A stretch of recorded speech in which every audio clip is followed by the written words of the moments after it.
Well, guys, we are back for another episode of the Little Asshole Show, episode 136, and what are today's topics?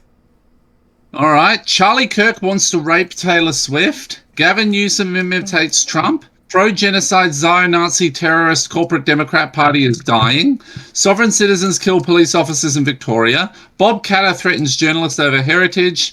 Destiny sued for revenge porn, and US-Venezuela standoff. A lot of topics that took us forever to find, people. That's why we're a day late.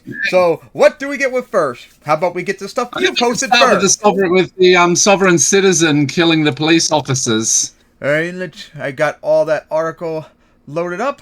So, let's get this going. So, what happened? So 4 days ago, 5 days ago now, the police were called to a property to serve. I think it was to serve an arrest warrant to someone. That being, where was it? Hang on. Maybe you should have DZ Freeman, who's a sovereign citizen, and he. Let me try and find this. There we go. This is one I want. Here we go. Found the article I was looking for. So 2 police officers have been killed and another seriously injured in a shooting at a rural property in Pawnpukka in northeast Victoria. Emergency services swarmed the scene of the incident in the regional town 300 kilometres northeast of Melbourne, with the shooter still at large. He's still at large 5 days later. And we're coming into our 6 days.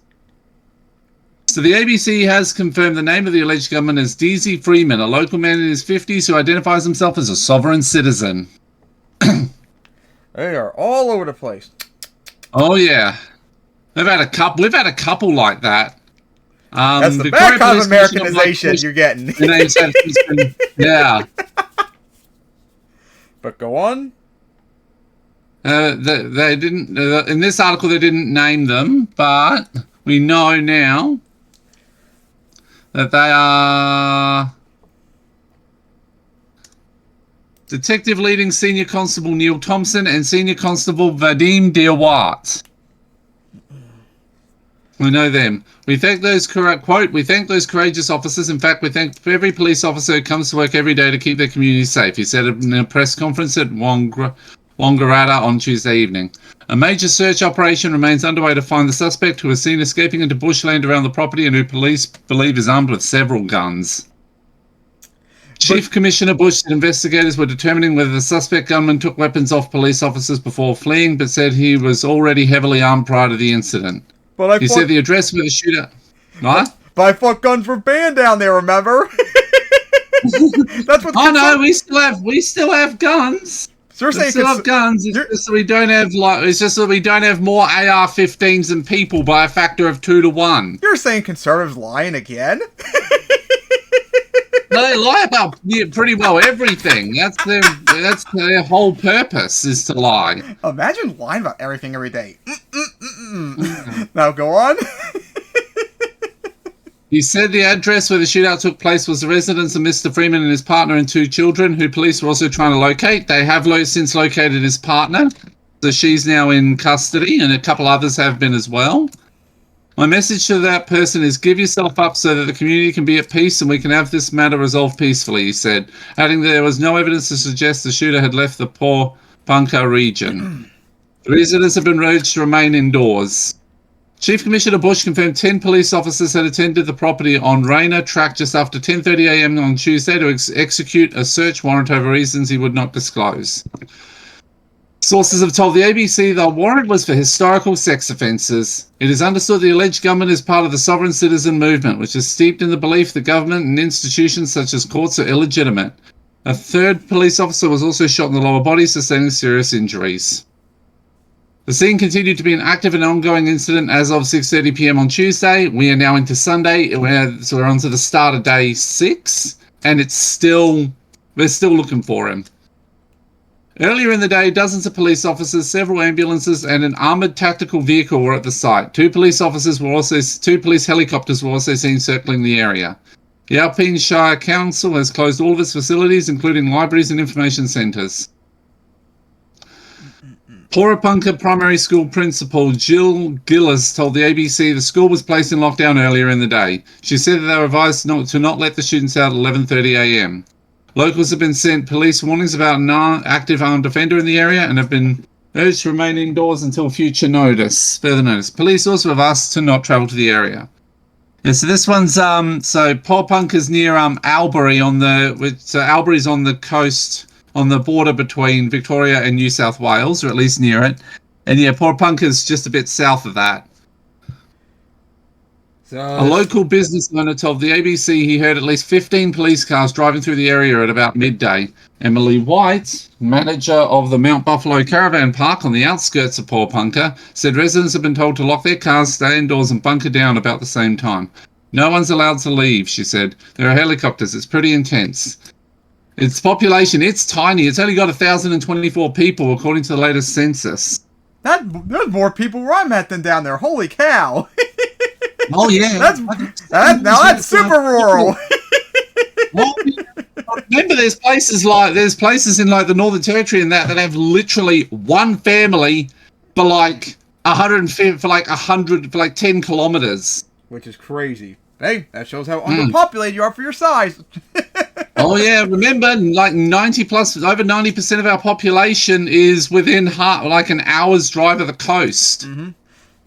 Prime Minister Anthony Albanese and Victorian Premier Jacinda Allen both paid tribute to the officers involved. There is grave concern for some of the police officers who are involved, Ms Albanese said in a Parliament House press conference. Ms Allen says she has been briefed by police.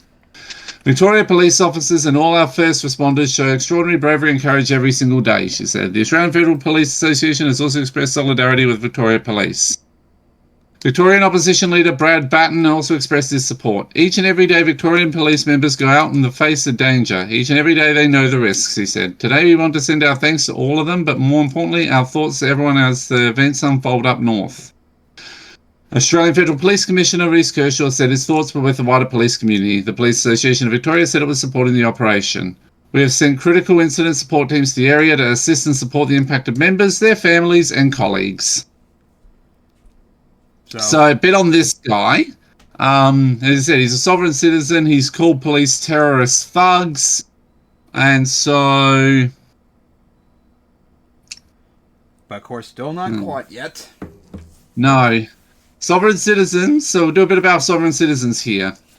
Sovereign citizens use false legal theories to support their belief that the government is illegitimate. Although he now uses the name DZ Freeman and DZ Bird Freeman, Mr. Freeman was previously known as Desmond Philby.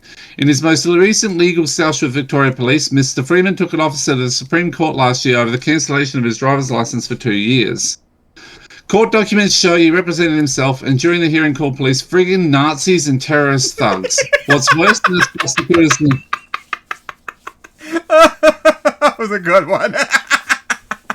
What's worse than a swastika is the inverted pentagram, the satanic symbol that they wear, and they behave like it as well, he said during the hearing. Hard to not laugh. I mean, Mr. Freeman was previously arrested during a protest outside Myrtle Ford Magistrates Court after attending a failed private prosecution of their then Premier Daniel Andrews for treason and fraud in 2021. The court hearing descended into chaos with participants who joined by video links showing pictures of their chickens and doctored images of Mr. Andrews as a dictator, according to multiple media reports. The matter, brought by Bright chiropractor Andrew Herman, was struck out. Before that, Mr. Freeman attempted to arrest a magistrate in Wangaratta in 2019 during a dispute over public access to the Mount Buffalo National Park. Mr. Freeman has also had run-ins with his neighbours at a previous address, appearing on A Current Affair in 2018 after complaining about being harassed by motorbike riders next door to his property. One neighbour told the ABC Mr. Freeman was an experienced bushman. So, yeah, that's going to take a while, probably take a bit of time to find him. Mm-hmm. Yep, sovereign citizens are weirdos, indeed. I'm not driving, I'm just traveling, or whatever excuse they make up. So that the article. You there? Oh, I've said what I said. It's a terrible. I mean, these guys are. I mean, it's rough. It's rough when officers yeah, they are brave. they're also in a system that's like existentially broken. Mm-hmm. So like you kind of need to. My ideal thing is you do a thing where you have a much more mainly in the US, but this is also a pretty thing too anywhere, and particularly in the Western world, that the police officers tend to target minorities. Mm-hmm. And so what we really need to do is deconstruction, where you have a construction of a fairer, more community-minded and much better trained system that would take over as you deconstruct the current police system.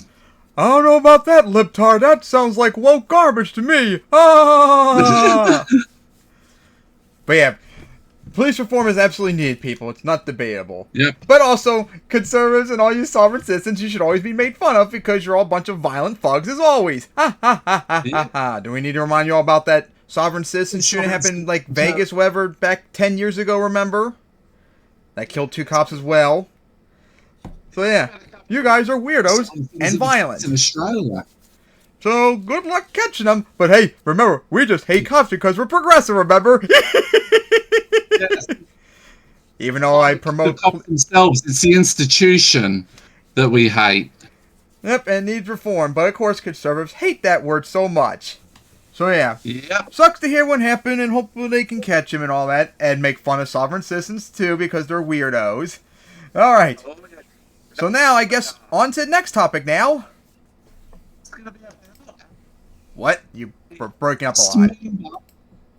About the oldest member of our, Is he 80 yet? Yes, he is. Older than Trump. Is about the oldest member of our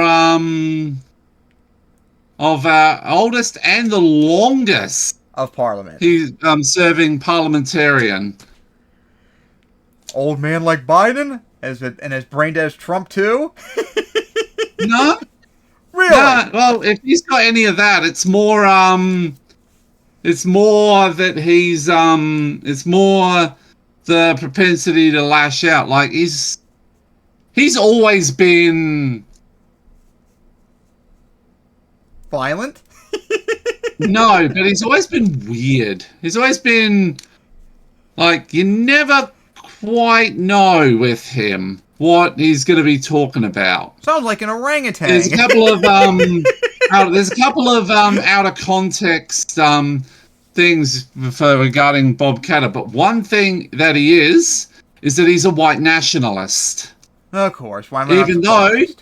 Even though he's part Lebanese.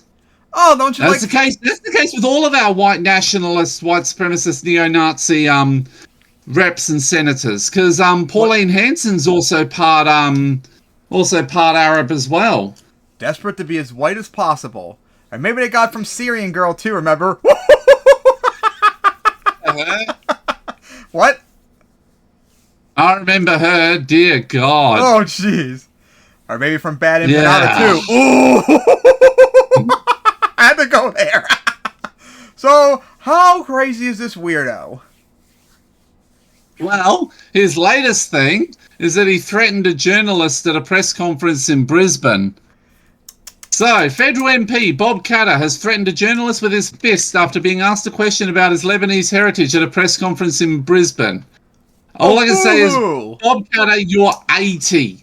You try to hit him, you're probably going to break a finger. That sounds like ageism in his eyes.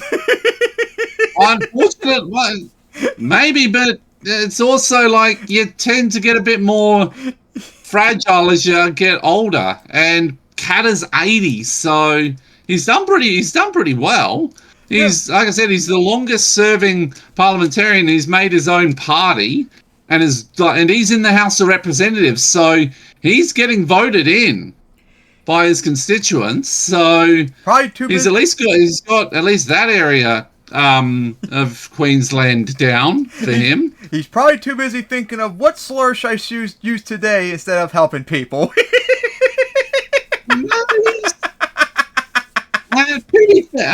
To be fair, he's not as bad as like Hanson and them. He does actually have some degree of care does actually care somewhat for his constituents. As long as they're white, of course. Well, obviously. He's a white nationalist, that goes without saying. Okay, so why did he get so triggered about? What's the story? Mr. Katter was speaking outside Queensland Parliament with state members of the Katter Australian Party about his intention to attend a March for Australia event this weekend.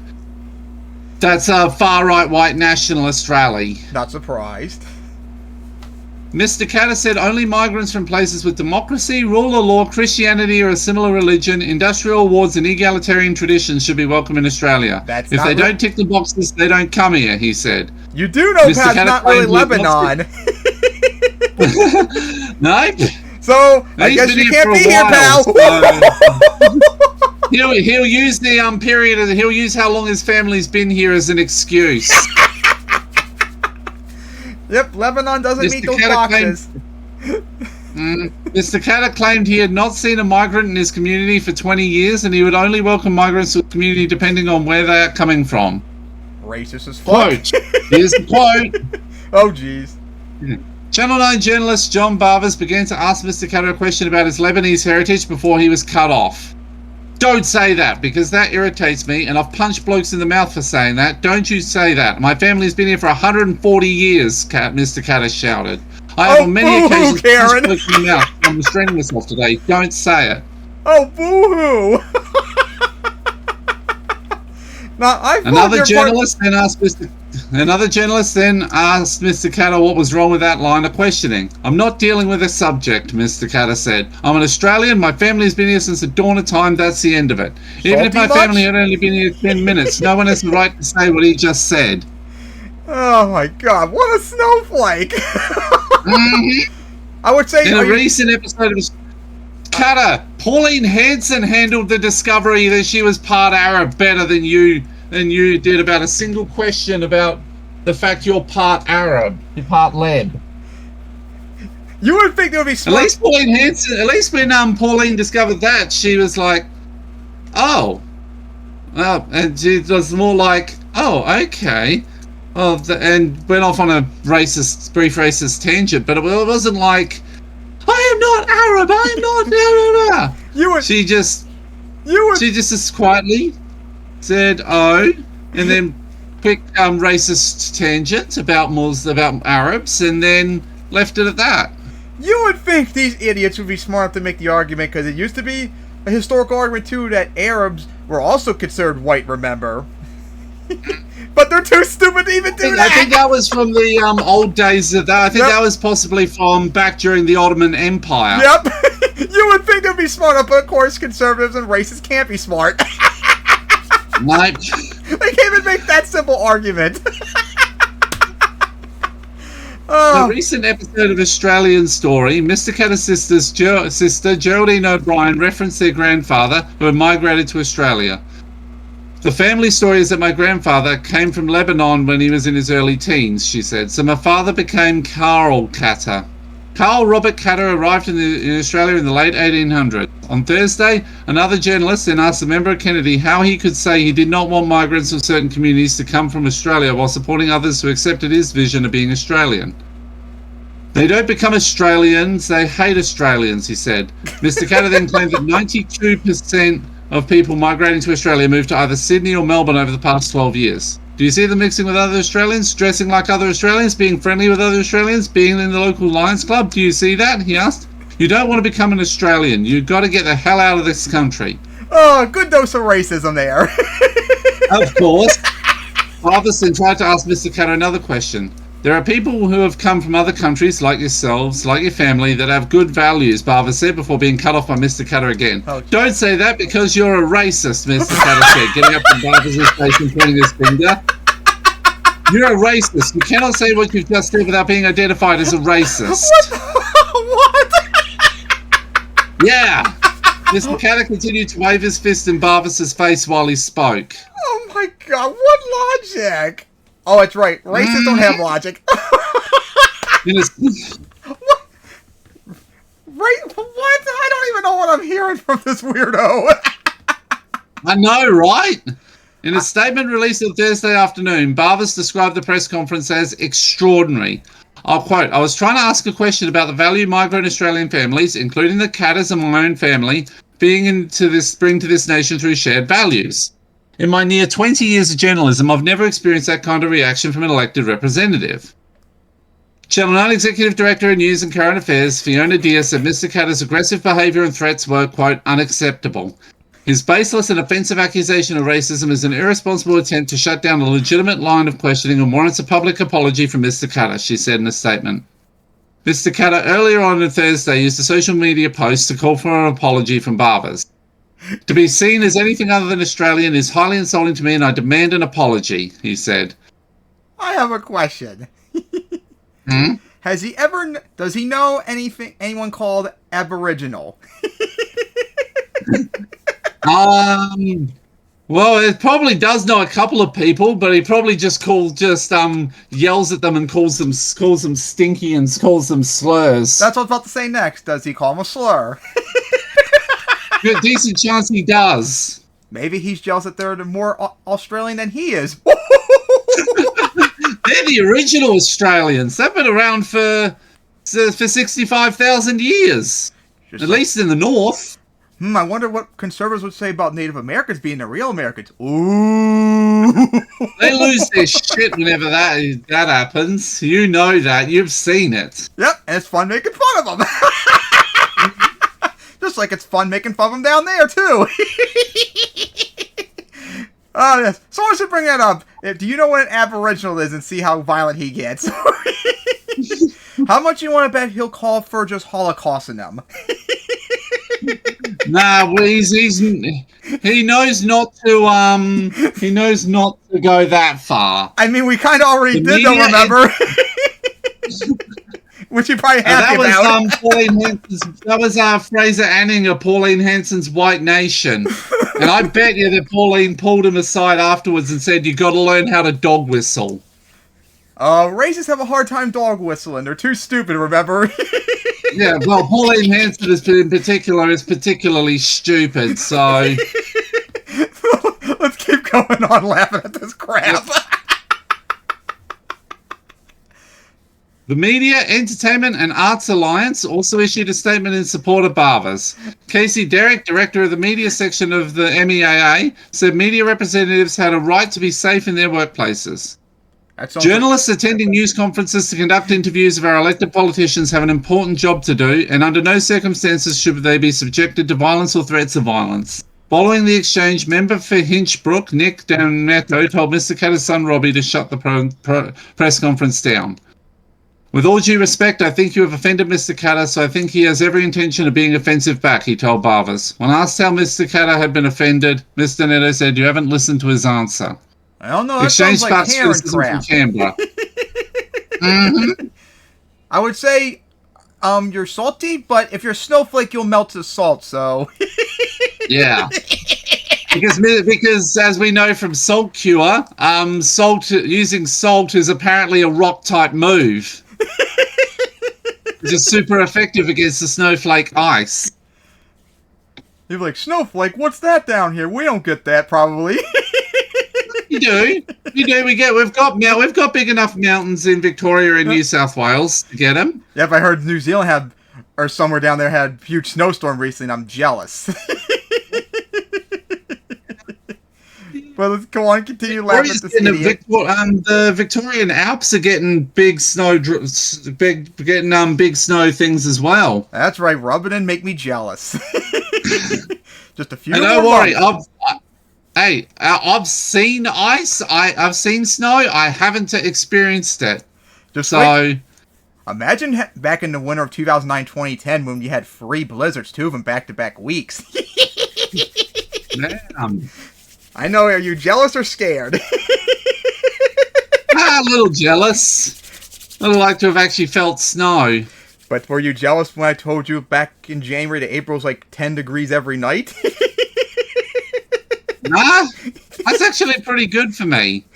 I think we were actually around because we were really hot at that point, but yeah, now our nights are like 5 degrees, so bet you can't wait in a few more months to burn off and we get the cold. Like I said earlier, now I'm looking forward to about a week and a half from now when I'm off to Tail and Bend to watch the supercars. Hey, just like, hey, next week, NFL, let's go! But back to laugh at this moron. Mr. Katter's outburst was widely criticised on Thursday afternoon by his counterparts from across the political spectrum. Green Senator Barbara Pocock said she had seen the footage of what she described as an offer to punch a journalist. It was completely inappropriate behaviour in a press conference towards anyone in this workplace doing a job that they need to do, she told reporters in Parliament House. No place for violence or threats. We need to be able to resolve things in a much more sensible and professional way than that. But conservatives can't do that, sorry. Speaking to the ABC's afternoon briefing on Thursday evening, Labour MP Jerome Laxall described Mr. Katter's actions as an extreme response and said he believed Mr. Katter should address it quickly. When asked why Federal Parliament had yet to respond to Mr. Katter's actions, Liberal MP Aaron Violi said he thought there simply had not yet been an appropriate time. Australia is a migrant country. It's part of our heritage, he said. All parliamentarians should be proud of our migrant history. It's really disappointing to see. Mr. Violi agreed Mr. Katter would need to address his behaviour and said it was likely something that will be addressed in Parliament next week. He said all politicians should respect journalists at work. March for Australia events, which have been organised around the country this weekend, are calling for a pause to immigration and the banning of all foreign flags. An ABC investigation today revealed some march organisers have posted white nationalist ideas online. We're not done. Katter previously questioned about heritage. It is not the first time Mr. Katter has become angry at journalists for asking questions about his Lebanese heritage. In 2018, Media Watch examined an incident where Mr. Katter called a journalist a racist for saying his grandfather was Lebanese. Oh, boo-hoo! No, he's not. He's an Australian, and I resent strongly you describing him as Lebanese, Mr. Katter said. You could be Australian and Lebanese, pal. Like, it's not that... Like, come on, dude. I'm whatever I am and American, too, at the same time. Like, come on, it's not a big deal. Yeah, I'm Australian. I'm also British, German, French, and Polynesian. And I have no idea what I am. Samoan. And if only I wasn't so poor to find what I am. Alright, we're almost done. That is a racist comment, and you should take it back, and you should be ashamed of yourself for saying it in public. That's what Katter said. What a day later, he calls... I know, right? Fucking Kevin. Again, you conservatives are just snowflakes. Imagine being offended by being asked your ancestry. A day later, he told Sky News he believed asking someone a question about where their forebearers came from was the height of bad manners. At the time, Mr. Katter was under scrutiny over whether one of his party members' views on immigration may have excluded his own grandfather. Mr. Katter's office has been contacted for further comment. Yeah, your grandfather probably would be banned because you all had white Australian policy back then, pal. And I bet you don't like hearing that, even though I'm sure you want that deep down back. Imagine being against your own history. And they make fun of liberals for being against history, apparently. God, what a Karen this dude is. And you all voted for this idiot? Come on. This guy is delusional. He should be laughed out. I think it's the heat up there that's affecting people that far up in the far north of Queensland. Okay, I can't imagine his reaction if Bay Shuckle Walls called him a weirdo to his face. How mad would he be? So, yeah, what a weirdo, a violent idiot as well. So that's it for this moron. Yep. Can you all make sure you don't vote for him next time, please? Like, come on, this guy is such a weirdo.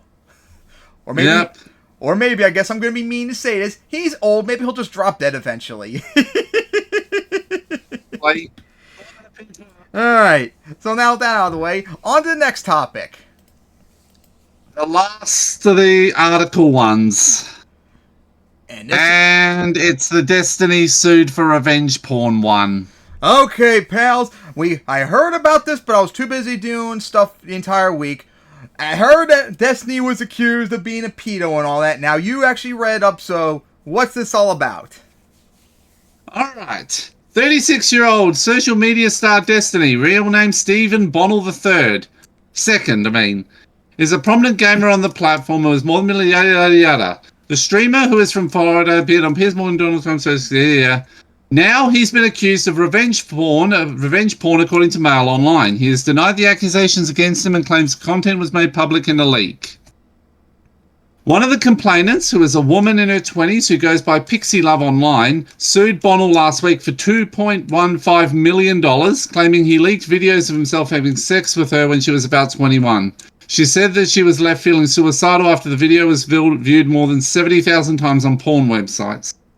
Pixie's lawsuit alleges that two other women, including the YouTuber's ex-wife Milena Gornison and a woman named Stacia, have also publicly alleged that Bonnell has released sexually explicit videos of them without their consent. A fourth woman, whose online name is Cherry, says she has filed a police report against Bonnell for sharing an intimate audio recording taken of me without my consent. So the lawsuit by Pixie, PXIE, was filed in Miami Federal Court on February 18 under the pseudonym Jane Doe, but she has shared posts online about the complaint identifying herself as a plaintiff. She claims Bonnell met her online in 2018 when she was age 19, and that she had sexual relations with him 2 years later in September 2020. She alleges he made a sex tape of them together and then sent it to another 19-year-old woman called Rose, who he met on the online platform Discord. Then, on November 29 last year, the video was uploaded to several porn websites where it was viewed more than 78,000 times, according to the lawsuit. Okay. Pixie's legal complaint says her face is visible and identifiable in the video, and that she has been left shocked, humiliated, and mortified. Pixie also shared her feelings in a Substack post on January 20. She said, "My dignity, peace of mind, and hope for the future were stripped away in a mere matter of seconds following the betrayal of someone I previously trusted," she wrote. "When I was 19, over 5 years ago, I was extremely sexually inexperienced and sheltered. I thought I could trust Destiny, who I had multiple long conversations with regarding consent and boundaries. So you can imagine my surprise when I discovered he distributed pornographic content of me without my consent. Stephen Kenneth Bonnell II sent pornographic content of me to a random 19-year-old e-girl Discord kitten whom he had never met before, and then she published it to the whole world." She went on, "The betrayal, coupled with the hundreds of messages I've received filled with sexual harassment and abuse, have left me feeling hopeless and devoid of almost all happiness.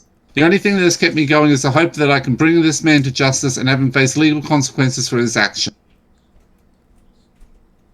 Pixie also shared text messages in her lawsuit in which Bonnell allegedly admitted to sharing the video. She alleged Bonnell sent a message to her on November 29 which read, I'm so sorry, there's literally no excuse. I'd had phone convos and stuff with this person, they were fairly close to me. It's worthless to say it at this point, but I'm super sorry, there's literally no excuse." Bonnell then allegedly denied what happened, however, telling us it happened without my consent nor authorization. Pixie's legal complaint said, adding that his only crime was being too much of a gooner, which is slang term for a porn addict. The lawsuit adds the plaintiff believes Bonnell was still sending sexually explicit videos of other women without their consent, as she has been contacted by other women who shared their experience. The suit goes on. In or around the end of January 2025, approximately 15 women reached out to the plaintiff to tell her that they had received sexually explicit images from Bonnell of other women without the other women's consent. 3 of these women also tell plaintiff that Bonnell deleted their chat threads after January 23, 2025. The lawsuit named 2 other women with the screen names of Melina Gorison and Stasia, who, quote, have recently come forward and publicly alleged that Bonnell has released sexually explicit videos of them without their consent. Pixie's filing says it believed his images were then posted on different pornography websites without their consent. Another young woman, online streamer Cherry, said that she has also filed a police report against him for similar alleged sex leaks. It is only yesterday I became aware that Destiny had recorded me while we were having sex without my consent, and with no regard for me, also shared the recording to others. She posted on X on January 21. She went on, 2 women now have let me know that they have received sexual recordings taken of me in September 2023 without my consent. Bonnell posted a response to the accusations against him on Reddit last month. He wrote, "I do not believe I have violated any law. Victim of the leak. Sometime in November, extremely sensitive and personal material of mine was leaked. I'm actively pursuing criminal and civil litigation of these matters against multiple parties."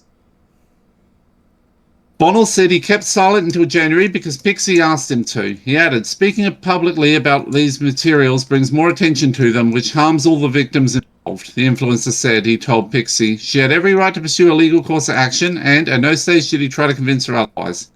He also insisted that he has shown a willingness to make things right as best he could. He continued, "Some of my most personal messages have gone out to the world because of what happened, including multiple incredibly explicit videos of mine, many of which have been forwarded to family members and colleagues. Information has come out which has irrevocably damaged my personal relationships. This saga has been a nightmare for all parties involved." Bonnell also uploaded a much longer response of more than 4,000 words seen by Mail Online in a public Google document she uploaded last week. In the document, he admitted sharing explicit videos of himself and Pixie engaged in a sexual act with a Discord user called Rose. He claimed another user called Solo then got access to her account, took the videos along with other explicit material from Rose and Bonnell's chat log and posted them online. And then it ends with the So it's saying the fact he's in on his second marriage. So it's saying someone that he fucked actually got their stuff leaked, not him, right? Ain't that what's implied at the end? No, so basically what I get from this is that Destiny did the recorded these sex acts, and depending on who you believe, well, we know he shared one with at least one other person, and then either he was the victim of a cyber attack, or she was the victim of a cyber attack, or he shared them more widely. And in the former two cases, whoever did that was the one who posted it. But of course, the Debate Bros we want to genocide the Debate Bros crowd are like, "Oh, Destiny is a pedo, Destiny fucks kids," and link it to it, of course, because they have a hard-on for hating Vorsh. They drag at least one I know, Bad and Parter, dragged Vorsh into it. Yeah, that name again. Yeah. So nothing about him actually being a pedo so far, right? There's a couple of... There's other things, but I'm gonna be real. I'm waiting until until a more reputable person than members of the Debate Bro bad crowd or MAGA or Because I've gone through about 20 different channels that have done videos on this, and none of them have proven themselves to be trustworthy. Yeah, like one topic I had to wait for earlier, I had to actually film from Dylan Burns, which we'll get to later. Because the people I'm hoping in the next because I know he had the Destiny thing on his listed in the title. I'm hoping he gets to that soon. I was hoping he would get to that before today, but that didn't happen. Yeah, so from what it sounds like somewhat like just an unfortunate leak. It doesn't sound anything like outright nefarious yet. Is that to you? Yeah, we don't know at this point. Like I said, there's three possibilities. One, that Destiny leaked them. Two, Destiny got hacked and his was leaked. Or three, the person this Rose person had her account leaked. Yeah, because I was about to bring up. Remember a few years ago when he debated those people when he used to do debates a lot about like how like the keeping child porn to be used for pedos to not do things to other kids. Remember that years ago? Oh boy. Yeah, I remember that got me thinking about that. Like, oh boy, I could see why he would make that argument if he actually was a pedo. But right now, sounds like that's all bullshit so far we know of. And right now it sounds and for all we know, sounds like this is just an unfortunate accident. Doesn't sound anything nefarious yet. We should wait and see. Unlike other people, apparently. And we don't know. Like, it looks like It sounds almost like a nothing burger at the moment so far. Nothing like serious that should be worried about yet. At least right One now. video I did watch, that was Bad Empanada. He was the one who was dragging a bunch of other stuff in out of context. It seemed pretty out of context. Oh, we know he So, always does that. And using that to pull up the pedophilia stuff and then drag Vorsh into it as well. Yeah. And we'll be upfront, we don't like Destiny either. He's a neoliberal retard that shits on progressives every single moment. We don't like him, but you gotta be objective about it. It's not that difficult, people. So far, does not seem to be anything involving pedophilia, and it doesn't sound like anything like nefarious yet. Sounds like it was just an unfortunate accident at the moment. Although, maybe you all should be careful about doing stuff like filming yourself fucking and all that, so something like this doesn't happen again. And maybe be careful about, since we know Destiny is a sex pest, maybe not fuck with him whatsoever. Yeah. Since he can't control himself, apparently. But of course, he'll never learn a lesson and all that. He's too busy raging about leftists or whatever excuse he has about us. So yeah, we had to say about this after all the hours you probably spent looking this up. So this stuff is so it's like we're gonna have to wait and see and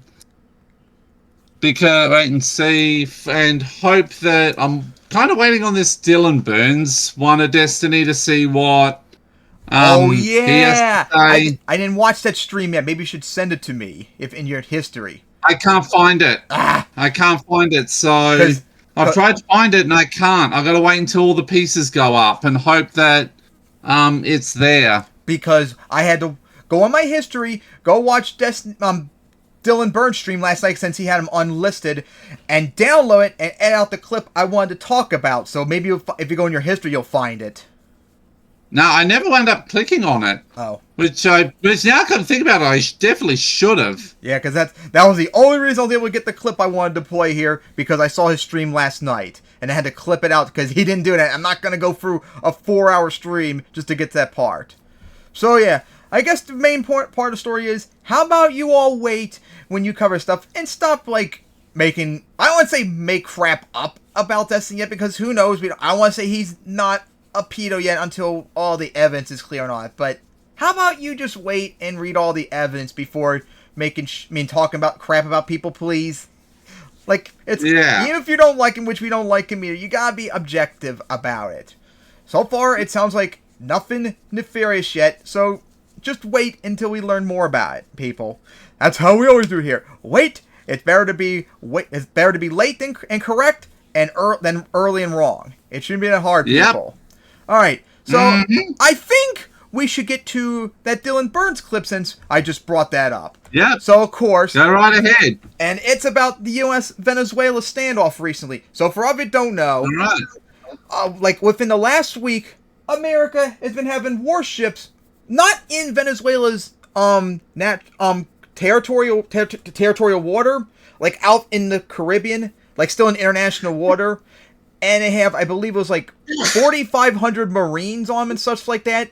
And their excuse is they're doing like drug enforcement and preventing like drug smuggling and such.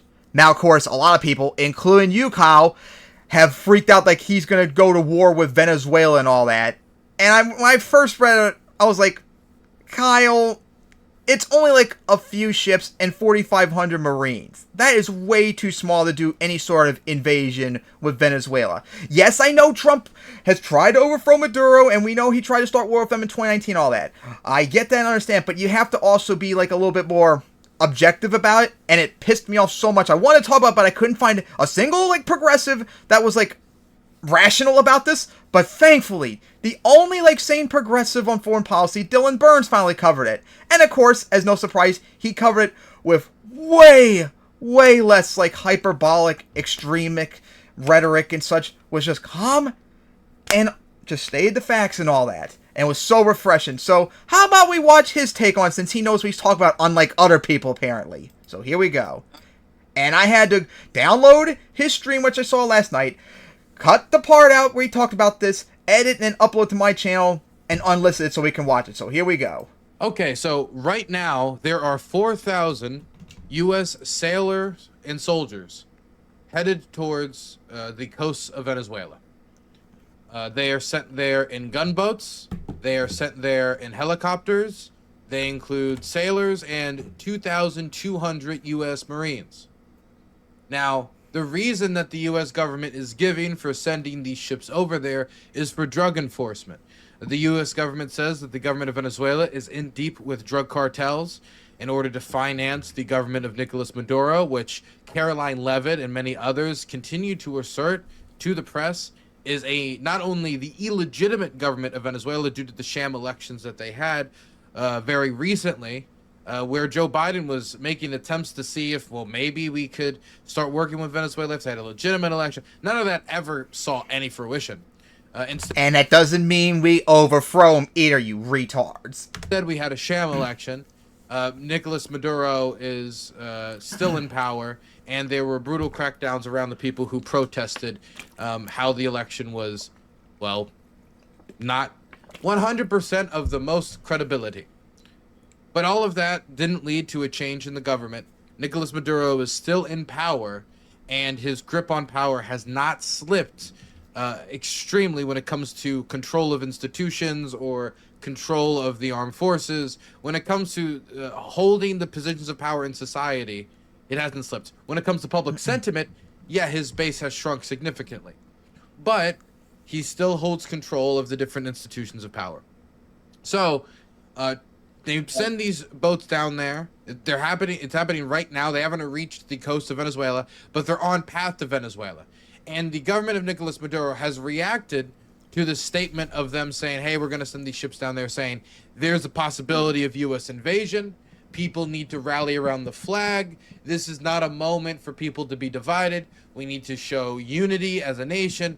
Please, everybody, go join your local Maduro militia. Go join the local militia to defend Venezuela against possible U.S. incursions. Mind you, the government of Nicolas Maduro has been threatening to invade Guyana, their neighbor to their east, for months. I mean, going on years. 2 now, years almost. This rhetoric had escalated around the election and continues to stay in public consciousness. Now, while this was a territorial dispute that does have historical origins, it has recently escalated in public consciousness. And it was settled back in 1902 or whatever it was, around that time. So, give up Venezuela. As Guyana has continued to increase its tax revenue and increase its GDP from recent oil and gas investments from Western companies, as more and more natural energy resources are discovered around Guyana and around the coast. This has angered the government of Venezuela because they view those resources as theirs, and so that has increased the pressure. But this type of territorial ambition, while they hammer a big chest on their, hey, we're going to hammer a big chest. They hammered their chest quite hard on invading their neighbor. When it comes to 4,000 U.S. soldiers on their shores, the government of Maduro is nervous. Now, I'm not trying to say that it's ridiculous that they're nervous about this. I'm not sympathetic to Maduro, but 4,000 U.S. soldiers is not enough to overthrow the government. Come back when it's like 100-something thousand, then we'll actually be talking. And while the government of Donald Trump is asked, like, hey, are you going to overthrow the government? Are you going to do this? Are you going to do that? And most of the reactions has been, oh, everything's on the table, but this is just a drug enforcement operation. This is just a drug enforcement operation. But experts agree that the amount of forces that are being sent down to the coastline of Venezuela is not of such a size that you would need for a drug enforcement operation. It's much larger. But despite that, the government says it's for nothing else but drug enforcement. So what I think is likely is that this is a type of posturing. That this is the government going down there, making statements about Maduro being a narco-terrorist and the illegitimate leader, flexing their muscles in the region, because Trump has not sent the media groundwork for an invasion in Venezuela. There's been no big public media lead up into this. While there is a section of his base that definitely does not like the government of Nicolas Maduro, most Americans don't like Nicolas Maduro. The American public has not been prepped for this intervention. And, I mean, it was already hard enough for them to sell the bombing of Iran, Is this going And to then be viewed Trumpsters any all of a sudden differently? instantly support Not to because Trump mention, did it. There are hundreds of thousands of Venezuelans. Remember, MAGA is a religion. Because they do support war, actually. And they say they're anti-war because they're fucking lying. In the United States right now, Never will be. that the Trump Just like it, and likewise, if Trump does something with Venezuela and starts a war with them, you Trumpster dipshits are going to just blindly support him. administration wants to end And legal don't deny protection it, we for know how and, you are. Seemingly deport. Yeah. If they start a war with Venezuela, how do we not know that the amount of displaced people will not increase from the overthrow or attempted overthrow of Nicolas Maduro, especially if it doesn't go to plan? Especially if they are not willing to attribute ground forces and they expect Colombian mercenaries, some private military company, some third party, some other group, some Bay of Pigs style operation to do. Yeah, the good dirty luck with work that, pal. as It Trump ain't gonna wants to work on clean his Venezuela, I'm hands sorry. Of American bodies based off of foreign interventionism as a man who campaigned as the no new wars. I'm the peace man. What? As he Trump continues to lies? fail to What get else peace is in new? Ukraine. It would probably not be a fantastic look. So I don't think that they're going to put troops on the ground. I think that there still would be concerned about more people being displaced, though people could make an argument that until Maduro goes, many people will probably never, ever, ever return because they have no interest in what type of profession they could see upon returning to Maduro's Venezuela. But Maduro saying that they cannot invade, that they don't have significant enough forces, that Venezuela has deployed patrol boats along the coastline, that Venezuela has drones ready to defend the country, and that more people are joining the nation's militias ready to defend Maduro, and fight against your US army's Marines a joke. Like, let's should be they hit the serious. shores of Venezuela. Now look, Existence again, I is don't think that they're a gonna do that. Venezuela's even though existence is a Trump's not taking joke. it off the table, and Trump has Consistent, tried to your mum stretch is his a authority to meaningless fight what? narco organizations and narco organizations tied with governments by designating them terrorist groups. By designating them terrorist groups, he is giving him more authority that he could use from the AUMF, the Authorization for Use of Military Force. This is the authority by which the President of the United States has been able to do strikes, say, on Which that law Soleimani, needs to go. even though he's not Yep, directly exactly. linked with Al-Qaeda or the forces that attacked us on 9/11, since you can say that he's tied to some organization that the United States designates as a terrorist group, say the IRGC or otherwise, then we can strike them. Who as did part of that the logic AUMF would have fucking nuked Saudi Arabia. authorized by Congress. Is that stretching the authority of the AUMF? Absolutely. Was that the original intention of the AUMF when first authorized? Debatable. I would say no. But I certainly could say, and I don't think anyone could debate, that when the AUMF was first put into place, it being used to attack cartels south of the United States, completely unrelated to religious extremism or the attacks on September 11th. It's anybody asserting that was what was first intended when the AUMF was put into place is on another planet, is off their rocker, is absolutely insane. But by designating these groups terrorist organizations, that gives the president more authority. And so that authority that he holds, he can wave around like a big stick. And even if he doesn't have enough forces to invade Venezuela, maybe that new legal authority or assumed legal authority that they're waving around like a big stick, plus the forces in the region, might be enough in their mind to try to pressure concessions off of Maduro. Maybe there's a hope that the appearance of this type of pressure will rally the Venezuelan opposition. That would not be terribly surprising to me. Not that that would succeed. If it succeeded, just putting some U.S. sailors and Marines off the shore of Venezuela and inspiring the people to overthrow the government, that would surprise me tremendously because I don't think that's going to work. But I could see the Trump administration believing that, especially when you consider the type of opposition figures and others that are in communication with the Trump campaign. There's also the possibility of a different effect of, instead of people looking at this and seeing these deploys of U.S. sailors and Marines saying, hey, I see these Marines, I see these sailors, this makes me want to overthrow the government. Some could say, this is an American business. This is not a business of the Yanks. I don't, as much as I don't like Maduro, I don't like American occupation, or I don't like American forces, or I don't like the idea of the United States choosing their next government even more. Exactly how this will be interpreted by the opposition in Venezuela, I do not know. I know that the hard opposition, some of them might support this, but when it comes to the people that Maduro would need to lose or piss off so significantly to get them on the streets, how they're going to interpret this, I don't know if they're going to interpret it as a signal to go, especially if everybody and their mama knows that 4,000 U.S. soldiers is not going to be enough to topple the Maduro regime.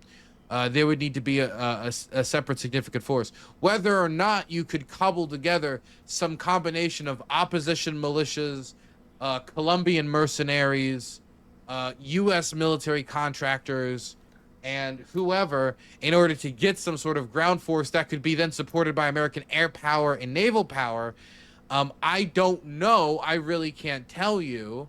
But what I can tell you is the success of those operations don't have a good track record when it comes to Venezuela. They don't have a great track record when it comes to Cuba. It's not a completely unsuccessful track record, period, but it could come with a very high likelihood of failure. And considering what happened during the first Trump administration, when it comes to private military contractors seeing what they could do when it comes to Venezuela toppling, I don't know if the Trump administration wants another scandal like that, especially if it's going to be bigger and include in any manner actual U.S. forces. Either way, I think this does pressure the Maduro government differently than how the Biden administration did. The Biden administration did not leverage the AUMF or terrorist designations to scare Venezuela. They did not really leave the possibility of a Venezuela intervention on the table. The Biden administration tried to work with them somewhat during the elections. This administration, Trump administration, has not shown any willingness to want to work with them. Because not, Trump's I a don't think, over warmonger. democratic principles, Yep, but based he's off the idea that bastard their person. base doesn't like Maduro, the opposition that they're in bed with doesn't like Maduro, and Maduro is not working in U.S. interests and what the administration deems to be U.S. interests. And so I think that there is a possibility of them bringing down more U.S. power, or at least a fear of more U.S. power. And I think one example of them doing this was the doubling of Maduro's bounty from $25 million to $50 million, a gigantic sum of money to offer for somebody's head. And so they're trying to build up the pressure. Whether it's going to succeed in getting any concessions, I'm much more skeptical about. Until Maduro's fingers start to slip when it comes to the institutions of power and people get on the street, I don't think that Maduro is going to budge. And I don't think that American warships are going to be the thing that ultimately gets him to budge. Or if it's going to be American forces, it has to be an American force of enough size to actually intimidate him. Not one of enough size to make him pay attention and grow suspicion and be paranoid, but not enough to actually do something. Because even if you don't plan to do something, you need to have enough to threaten to do something. So far, I can see Maduro being like, it's still there. Okay, that's annoying. Okay, what to do? I can see Maduro being like just a little poke out from the. Just poking out. Are they still there? All right. On social media, stuff like that. I could see that with these 4,000 troops, but with what they've deployed themselves, it is not enough to topple Maduro. For now, I think this is posturing, but with Trump and with his temperament and how Maduro responds, this, I think, could still go in just about any direction. But for now, it looks like posturing. We'll see if Trump's temperament or his future plans keep it like that. Oh my god, wasn't that such a refreshing take? Instead of looking at you, Kyle, why can't you be like that? Oh my goodness. He's Diabolist and he's gradually becoming the left-wing Tim Poll. My goodness, that was so refreshing. People, take notes from Dylan Burns on foreign policy. Be calm and rational. It's very simple. So yeah, we had to say about this U.S.-Venezuelan standoff. Interesting. And we had to say about Dylan's Yeah. observation about it. That's pretty much Better than most of the others. like just a dick measuring contest right now. But yeah, guys, it's not enough to invade Venezuela. So can we calm down on this until something happens or more stuff comes involved instead of freak out the way you do? It's like really annoying. Like I've been lately having to avoid most of Kyle's like foreign policy videos because they're just so terrible and irritating. Ugh, it's annoying. Take notes. Follow Dylan, people. It's not that hard. My goodness. Alright, Yep. Now, on to the next topic. And that is, we're going back to the top for this one. It's now time for Charlie Kirk wanting to rape Taylor Swift. Oh my god, here we go again, as Charlie Kirk and conservatives are once again raging, crying, and moaning about Taylor Swift again, all because she and Travis Kelce got engaged. Oh, boo! Yep. Hoo. Oh my god. And of course, now I know they're gonna shove her in my face when the Chiefs play the Chargers in Brazil on next Friday. Yay! But hey, I'll still watch football, unlike those Karens and such. So yeah, Taylor Swift and Travis Kelce got engaged. Whoop-de-doo, I don't care. But of course, the right have to make a big deal about it all the time. And Charlie Kirk, the world's most famous obsessive misogynist of Taylor Swift, the dude wants to fuck her so bad, and no consent either, as you showed, is back to being obsessed with her again. And oh boy, he really doubles down his misogyny. Because remember how much of a meltdown we had last year, people, when he and his goons got misogynistic towards her. Oh boy, he has not learned since. So finally, we can watch. He'll never learn. Yeah. Finally, we can watch Kyle actually be based for once, since he's not talking about foreign policy. So let's watch Charlie Kirk and laugh at his misogynistic stupidity. So I don't know if you guys have heard this yet, but Taylor Swift is apparently engaged to Travis Kelce. And I don't care, but now conservatives and the NFL community have to shove in my face every day, so thank you. Now, of course, I'm joking. You couldn't Annoying. avoid that news if you tried like the plague. I can imagine. I know! I've been dealing for a week, and I'm going to deal with it next week when I see the Chiefs play Chargers. Because it's fucking everywhere. Taylor Swift, America's sweetheart. Travis Kelce, the America's... Like, seriously, who cares? Who cares if two people get engaged? I don't care. Stop worrying about nothing, people. Jock. It's like, and I'll be like, right. Oh, they got engaged. Cool. Good for them. And then move on with my fucking life. Yeah, can I watch football and not having them shoved in my face, please? So we all learned this yesterday, and I don't care, right? I guess congrats to you guys. I don't like. I guess I have some Taylor Swift songs in my phone in my library, like whatever. But I'm not really invested in their relationship one way or the other. But clearly, a lot of people are because they're weirdos. Turns out there's conservative commentators want to weigh in on this, of course. Now, I don't know if you know this, because but they're creepy, Taylor Swift has been like public stalkers. enemy number one for some reason of conservative commentators, even though she largely stays out of politics. Yeah, she certainly like leans liberal a little bit, whatever commentary she's had in public. They're scared because a woman in power who has more wealth and more power than all of them will combine. That's why. Exactly. They hate and are scared of women with power because they're pathetic, misogynistic pussies. Because they feel like it emasculates them. Oh, yeah. Yeah, you all think Travis Kelce feels demasculated? Being one of the greatest tight ends in NFL history? You think he cares? No! And he's more of a man than any of you will be. Get over it. Has leaned more on the liberal side, but she largely stays out of politics.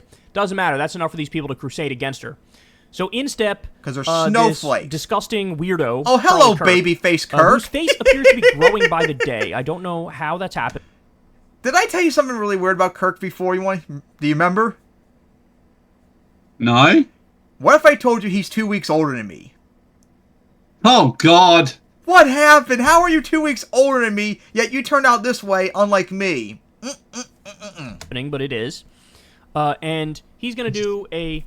Also, Kirk, how about I'm more of a man than you? I've got shaved recently, but I still have look more like a man than you. 4-minute monologue here. Hey, you conservatives always made fun of me with my old pictures on YouTube being shaved and all that. Now I can make fun of you right back. Basically going after Taylor Swift on fully the day of her announcement of her engagement. Just wait 2 more months while I look like a hiker in Pokemon. Maybe one of the reasons why Taylor Swift has been so just kind of annoyingly liberal.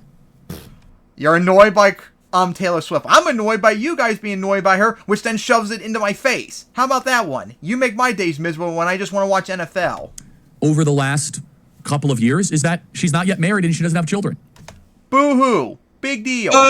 Wham. Fuck you. She wants to be a musician. We know you want to rape. Yeah, we know you want to rape her, Kirk. She wants to be a musician, and she has more money than any of you ever will have combined, and I'm happy you're suffering and raging about it. I say this non-sarcastically. I say this as a husband and a father.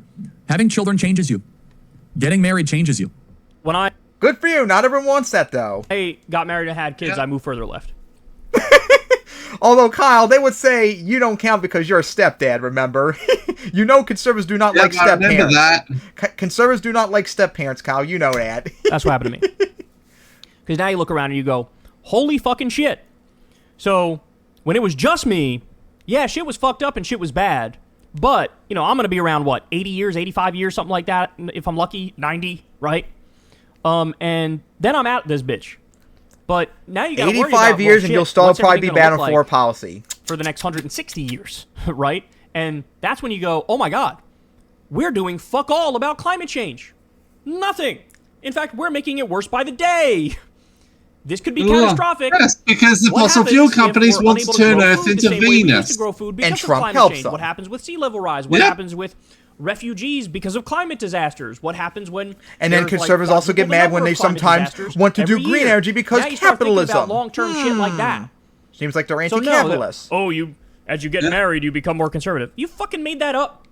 You made that Actually, Kyle, I hate to say this, but there is stats and studies that back this up that people who are married and have kids do become more like conservative. Just like when people get older. Now, of course, as we've seen over the last 2 years, there is a major caveat, though, with millennials, where we became more left-wing as we got older. But usually everyone else, they got more conservative. And, you know, women are overwhelmingly a more liberal demographic, right? Yes, especially if they're single. But when women marry, they do become more conservative, unfortunately. Just not as much as men, though. Lean more to the left, and why would you think that, that would change a woman?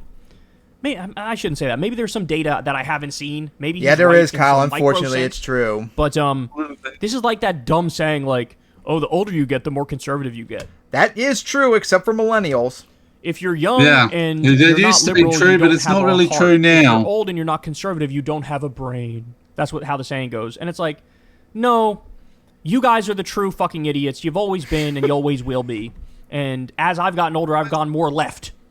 Because I can give a shit about other people. Like, what is conservatism now? It's sucking off Trump and being super selfish. Like, that's what conservatism is. And being racist, and misogynistic cunts. That America's biggest pop star marrying the pharmaceutical spokesperson. Oh, yeah. If you don't know, Charlie Kirk and the right are obsessed because Travis Kelce years ago promoted the COVID vaccines. Oh, boo fucking who.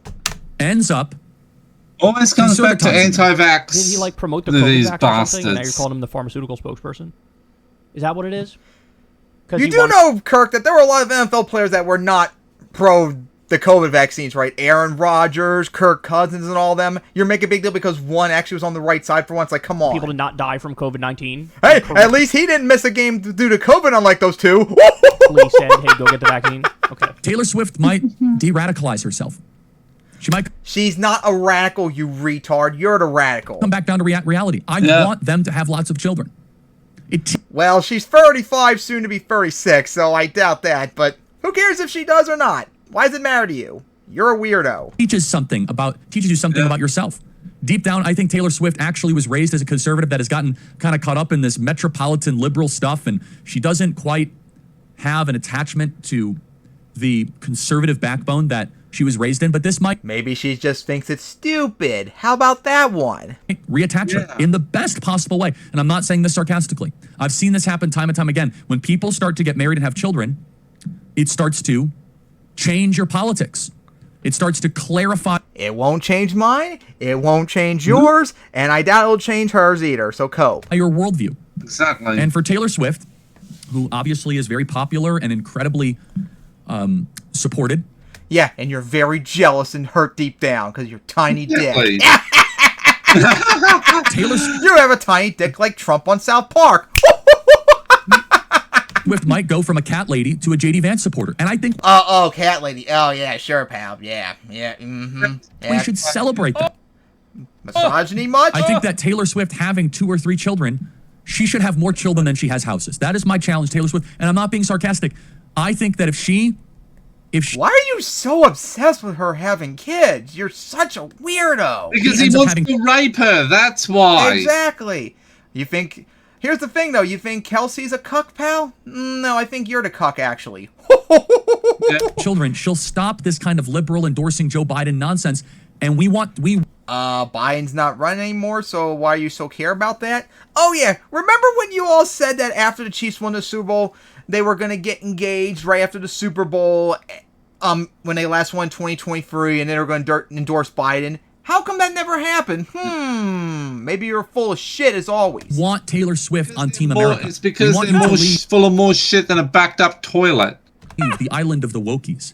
And we would welcome you with open arms. One of the reasons why so many people on the right have been just skeptical or at least a little bit negative on Taylor Swift is because you're all misogynistic weirdos. That's why. Yes, because, yep, that's exactly why. Do we need to remind you all their meltdown last year that gave us a meltdown when they were obsessed about her eggs and all that and other creepy stuff?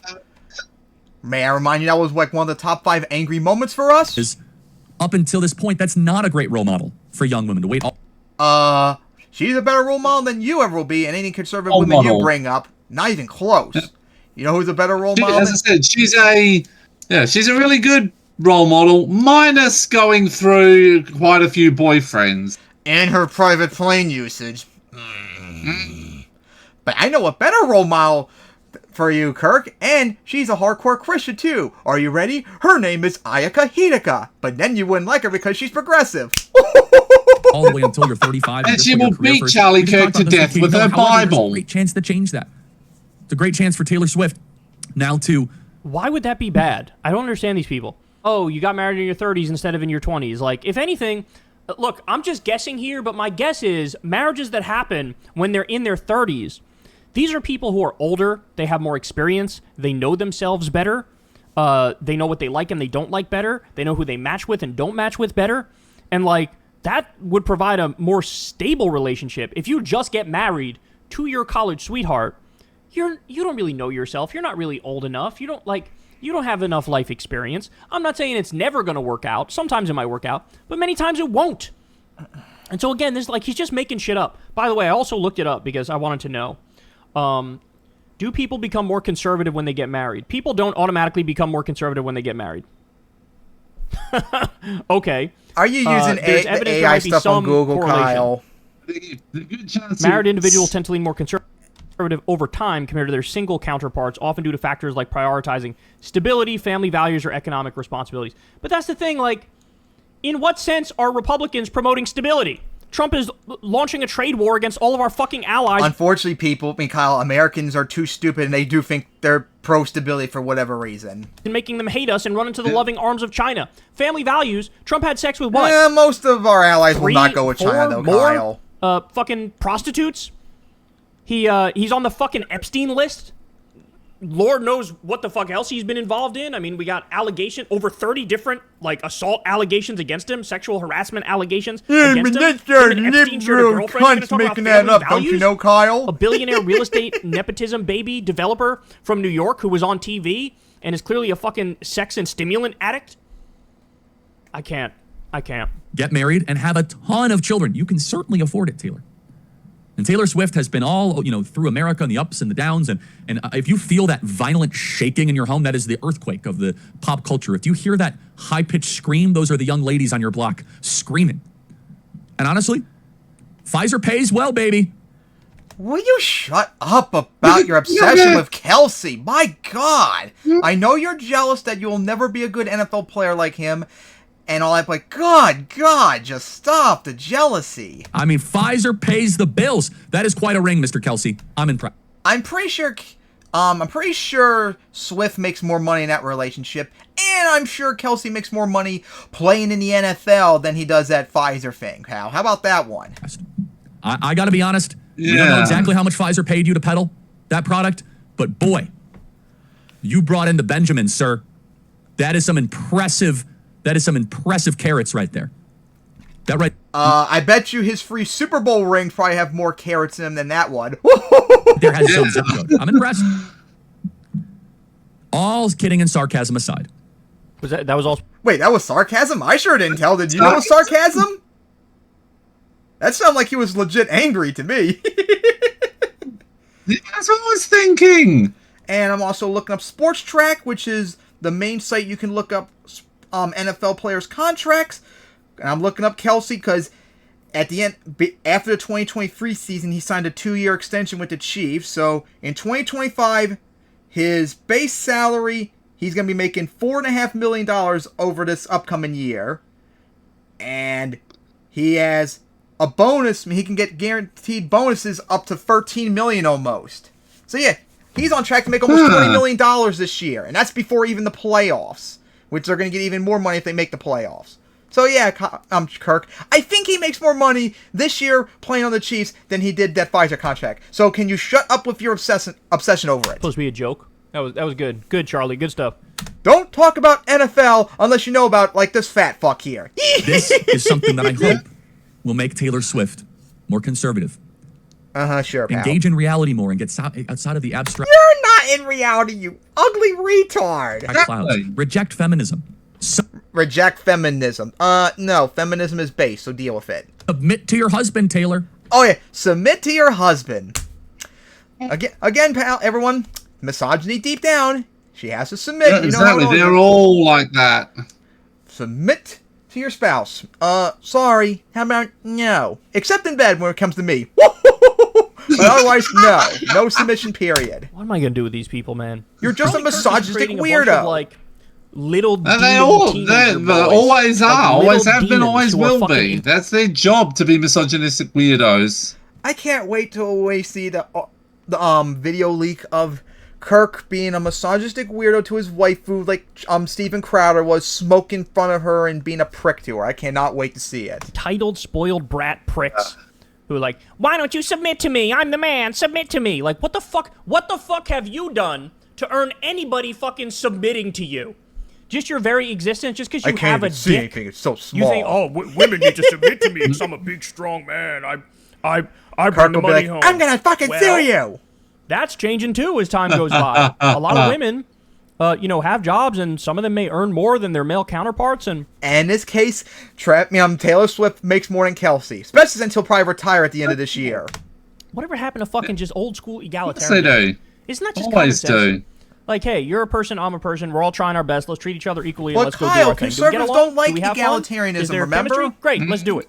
Instead, they got all You these heard fucking Kirk. rigid ass Submit to your rules. husband. Submit to your He husband. just said that. First of all, the guy has an IQ of a squirrel. No offense, Travis, but he does. IQ of nothing. Kyle, I would like to see you challenge him on football IQ in that regard and see how much of a squirrel he is. Wholesome as fuck. They're wholesome as fuck. He fed I saw one the other day. He fed a squirrel a piece of bread and was like, bro, rad, the squirrel ate the bread, bro. Hashtag squirrel bread. Like, it was some funny shit. And I'm not hating. It was adorable. It was cute. But let's be serious here. She definitely is the smarter person in the fucking relationship. Except for football. Right? What do you mean submit to your husband? What does that even mean? What does that mean, bro? God, all these kids, they probably have the worst fucking... Their wives probably fucking hate them with a burning passion, bro. Abusing drugs. Entitled, like... Yep, abusing Here's drugs, my abusing role, and if you do alcohol, all these abusing their things, and if you don't partners, do those, abusing I'm gonna be really themselves, mad. You better abusing submit to me. everyone. Sexually frustrated. It's like not actually built. It's not a relationship built on mutual respect. Babyface It's not here has a relationship tiny built dick like Trump. on love. It's not a relationship built on mutual interests. It's not like, hey, we have a lot in common, and we're also physically attracted to each other, and we love each other's company. It's like, here, you do your role properly. Why are you not doing your role? Step into your role and do it right. And if you don't do, it's like that fucking that clip of Steven Crowder yelling at his wife because she wasn't doing her role properly or some shit. Like, that's what all these idiots fucking want. Oh, thank you for reminding us, Kyle, when I just brought it up earlier. A miserable woman who's basically like their slave. Like, shut the fuck up and do what I want you to do. Make me a sandwich and then blow like me. That. Who the fuck wants to live like that? God, they don't know anything. Like, yeah, they're weirdos. Just basic human decency is absent from these idiots. Scream to her to submit to her husband. Jesus. Reject feminism. Submit to your husband, Taylor. You're not in charge. And she's not in charge. God, he is such a misogynistic creep. Importantly, of course he is. I can't wait to go to a Taylor Kelsey concert. I can't say it without laughing. I would like if you go there, and I would like someone to play this clip to Travis Kelce's face. You got to change your name. If not, you don't really mean it. Congratulations. You do know what tight ends do sometimes, Kirk, right? They have to sometimes block the linemen and deliver tackles. You want to get tackled by him? You know his measurements? He's 6'5", 250 pounds. How about that one? Yeah, he'll break you. So He'll he's old. The dude will fucking break you in half, Kirk. The dude's old. He'll probably retire at the end of the year, but he's still better than you. They're so fucking smug, aren't they? They got all the answers. They're so fucking smart. And it's like, you idiots are in a cult, bro. Or wait till you run to my running back on the Falcons if you remember him. Well, you guys are worshiping 10,000 yards in 5 years. Bloated pedophile war criminal who cakes his face in makeup on a daily basis is currently dying. Hey, Kirk, maybe you're the girl here. And hiding it. Right? A guy who's shoving people in concentration He was talking, he was speaking from Narnia, so... camps and bombing random countries and launching a trade war and spiking inflation and unemployment. The guy is fucking failing in cutting pediatric cancer research because and Trump's Meals a on brain Wheels. dead retard, This is your people. fucking guy? This is your guy? A guy who's, at the same time, he's kicking 17 million people off Medicaid. Kept alive by the dark side of the $200 million force. ballroom attached to the White House. This is your hero? This is your guy right here? And so I don't want to hear it. Any sort of sanctimonious moral lectures, any sort of life advice at all, immediately dismissed. Because if you were dumb enough to fall for the fascist death cult of Trump, then I can't take your opinion seriously on fucking anything. I don't want to know what your favorite coffee is. I don't want to know what your favorite donut is. I don't want to know what your favorite color is. I got no interest in anything you're fucking selling. If you couldn't see through that con job, then you can't see through anything. And your advice is useless. It is trash. So, they couldn't help themselves. They had to comment. And it's so weird. The way conservatives treat Taylor and think about Taylor, it's just so weird. They're it's so creepy bizarre. incels. Real disturbing group. And real disturbing misogynists. group, and I think Charlie Kirk is a great example of it. Hey, y'all, do me a... So, yeah, what do you guys say about Charlie Kirk being a misogynistic incel again? This is whole existence. It's not surprising. Pretty sad and pathetic. Alright, after that crap, what's next? That'll be... Gavin Newsom imitating Trump. Ah, and he's triggering MAGA all of a sudden now. Why do you idiots have to all of a sudden make me have to like Gavin a little bit? I don't like him and I don't want him to run, but because of you idiots raging and moaning about everything and I enjoy your amusement, now all of a sudden you're making him the front runner for a Democratic nomination 2028. I don't want to deal with him for 4 to 8 years. But you can't just keep your mouth shut and stop crying. So because of that, now he's the front runner. So thank you on that. But hey, I'll still enjoy mocking you viciously and all that. So let's watch Gavin Newsom make MAGA rage like Karens, like they always are. Yeah. So Gavin Newsom is absolutely shattering right-wing brains right now, y'all. And it's kind of amazing to me that he appears to be like one of the only Democrats, if not the only Democrat, that really gets it in this moment. Now, I'm not saying there aren't other Democrats doing great work. Of course, you have the anti-oligarchy tour with Bernie Sanders, AOC. You have people like Maxwell Frost fighting. Ro Khanna desperately trying to release the Epstein files. You have, of course, the GOAT, Al Green, who's been leading the way for quite a while. Jasmine Crockett. So there are plenty of people who are fighting, let's say. But I don't think Democrats really understand that in this era, you have to be fucking unhinged. Like, you have to be unhinged. Unhinged. Like, you have to be basically a crazy person. You have to out-crazy the right. Now, if you're crusading and sounding like a crazy person, in support of good things, well, that's totally acceptable and that's totally palatable. But there still is this, left-wing streak of caution, right? Like, I don't want to say the wrong thing. I don't want to misstep. And so they play it safe. But, like, I'd rather have you throwing haymakers and missing a bunch of them and maybe even hitting yourself in the face by accident a couple times than doing nothing, right? Than playing it safe. This is just not the era of playing it safe. And so Gavin Newsom is the first one to really get it in this era. And as I'll show you in a little bit, The direct result. May I remind you, remember back in like March or whatever, he did that crappy ass podcast where he talked to right wing dipshit. So I wouldn't praise him too much, Kyle. Just a heads up. Of that is he is skyrocketing in popularity among the Democratic base. Which makes me very angry. As you all know, what he's been doing lately is basically holding a mirror up to the face of MAGA. If Gavin Newsom sucks ass, and I don't even know if I would even want to vote for him, even if, oh my god, even if like the worst candidate, I really don't want to potentially vote for him and all that. You make it very difficult for me, MAGA dipshits. Please stop trying to make him look good, please. And he's been copying Trump. Just, Trump's whole cadence, his rhythm, his flow, the way he talks, the all caps, all that stuff. First, his press office started doing it, and then I guess he saw how well that was going over and how much people liked it, and he was like, oh shit, I'll get in on that shit too. So now he's doing it from his Twitter account, right? And so here we have Gavin Newsom says, the Patriot Shop is now open with a bunch of American flags. Many people are saying this is the greatest merchandise ever made. Please enjoy, America. And he's selling a hat that says Newsom was right about everything. Trump is not hot.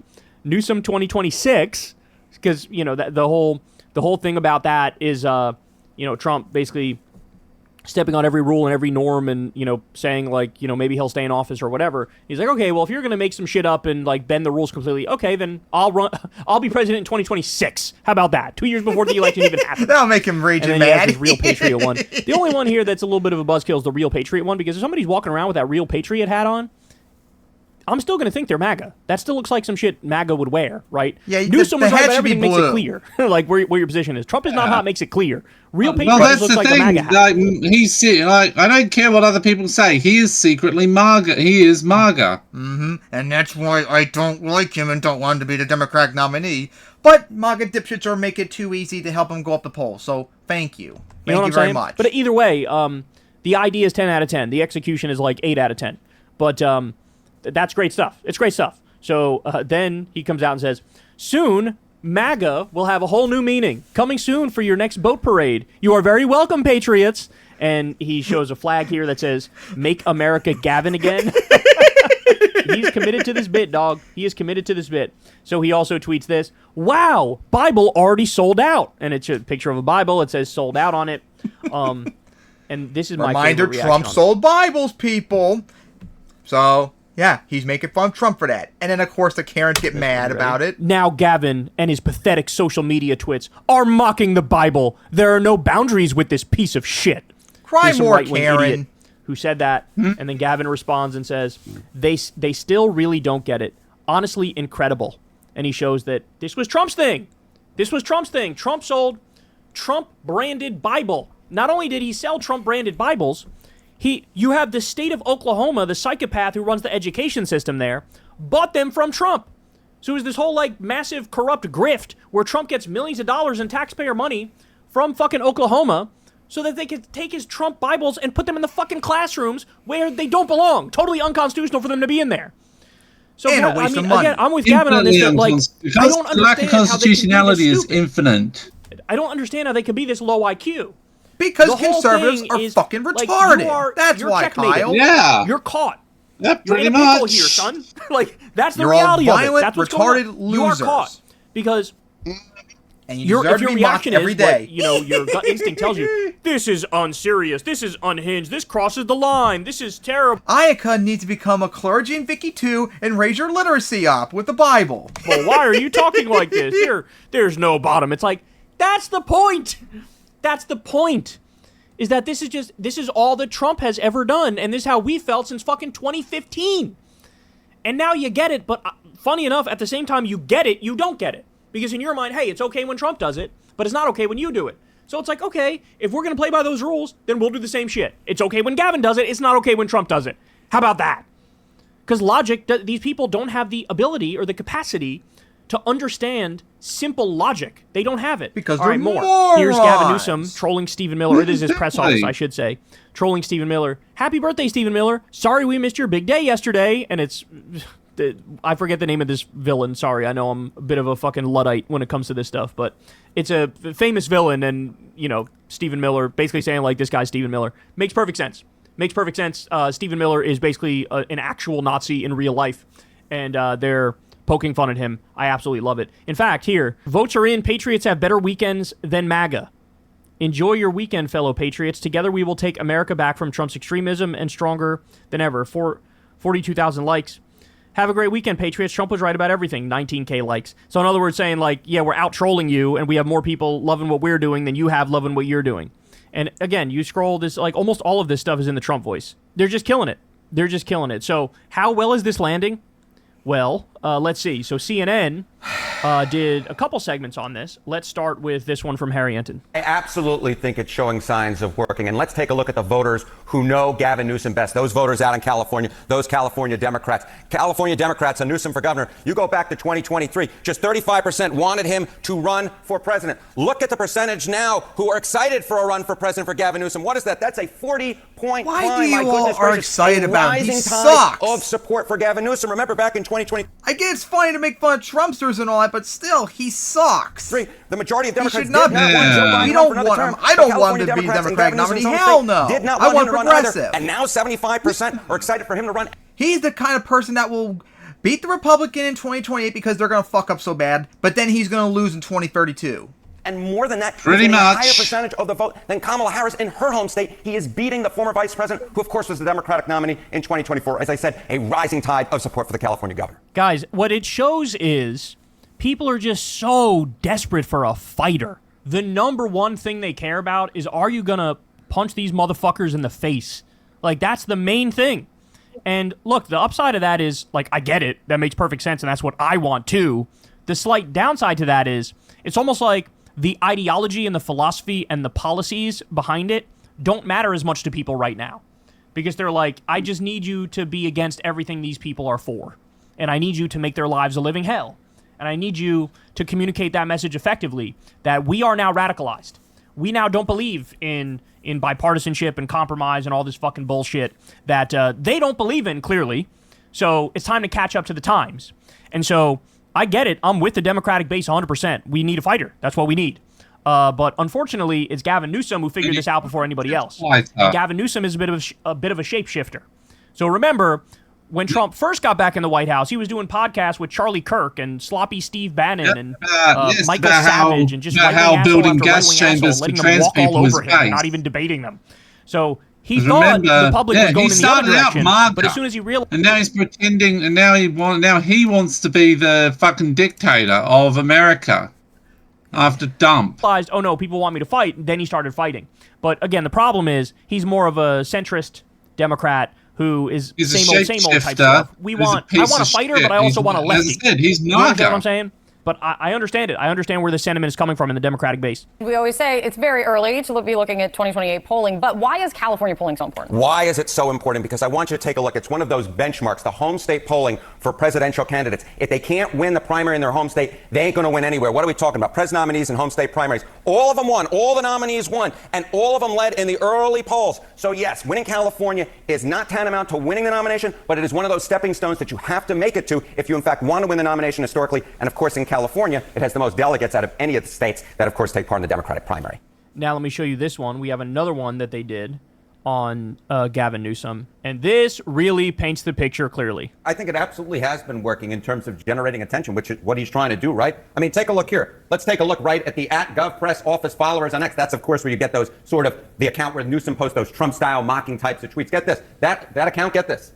Up 450% in terms of the number of followers since mid-June. And it's not just on Twitter, X, where Newsom is gaining. Even on TikTok and Instagram, his followers are up over 1 million since January alone. My goodness gracious. And more than that, more than that. What about Google? What about those Google searches for him? Get this, daily Google searches for Gavin Newsom up like a rocket. What are we talking about? Since June 1, up 1,300% compared to August 1st. Look at that, up 500%. So the bottom line is, in politics, especially if you're thinking of entering in 2028, it's all about generating attention. And so far, Gavin Newsom has done a good job at generating attention. This is a totally new era. We're in uncharted territory.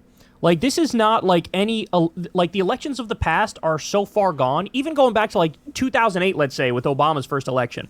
He was the first one to kind of get online to one extent or another and do the mass text messages and stuff like that. But, you know, now we've had the rise of social media. We've had the rise of TikTok and Instagram and Twitter and, you know, all these different social media outlets. And, like, people are... Their attention span is shorter. They're plugged in all day. And, like, if you can't communicate in that medium, you're cooked. You're cooked. You can't just go on some, like, local news show and think that's going to, you know, gain you votes. You can't even just go on CNN or MSNBC or Fox News and think that's enough to gain me votes. No, this is like, Nope. You need to be present right in front of everybody's face, and everybody is online 24/7, and everybody has the attention span of a fucking mosquito now. And that's pretty sad. It needs to be big. Very it needs to sad. be bold. It needs.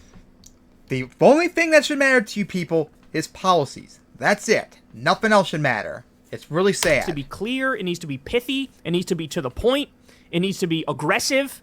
Like, this is the era that we're in now. This is not like, you know, back in the 1990s where, like, appear the most moderate and centrist and sane and reasonable and calm and put together. It's like now it's like the polar opposite of that. You got to be unhinged, you got to be crazy, you got to be wild, you got to be grabbing attention. Like, I mean, it's sad. I actually wish it wasn't the case because I feel like we've dumbed down the country to a large extent. But, you know, you play the game or you lose, effectively. And he's winning at it right now. The Democrats want it? Do Democrats want it? Okay, do Democrats want it?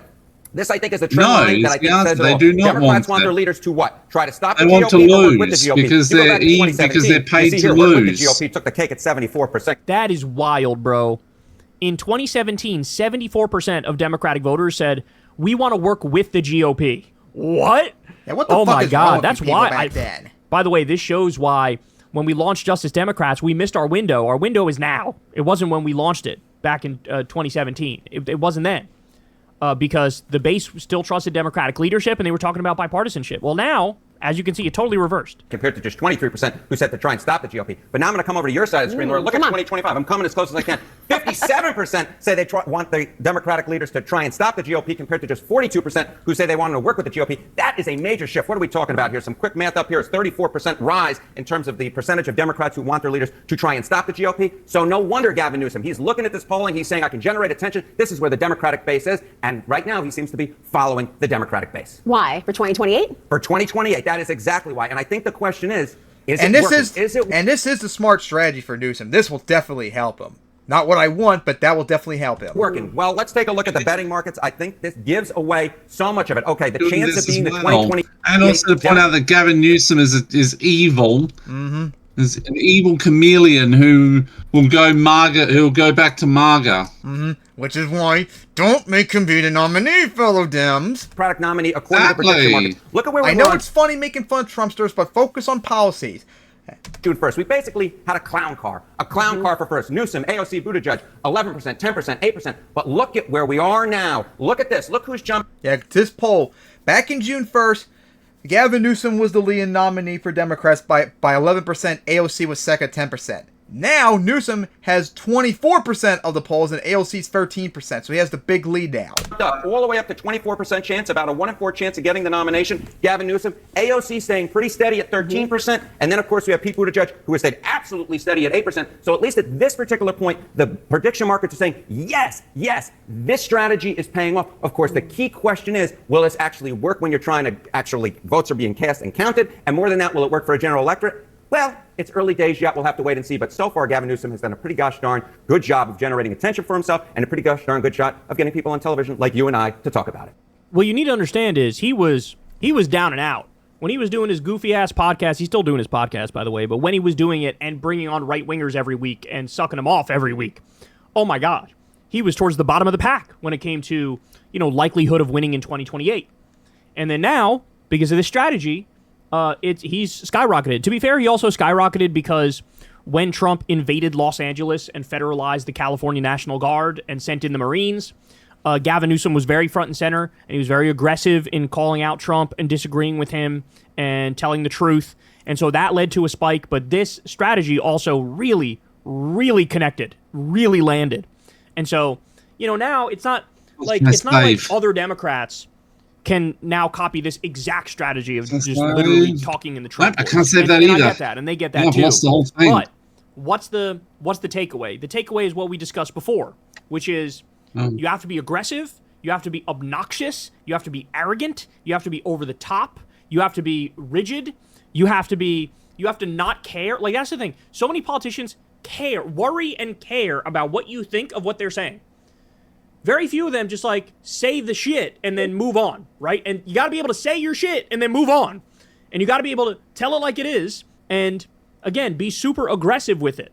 Aggressive, to the point, direct, don't care about whose feelings you hurt. Like this is an existential battle now for the continued existence of the Democratic Party, but also the continued existence of the country, right? Yeah. You got to wake up to that fact, dog. Planet. You got to wake up to that fact.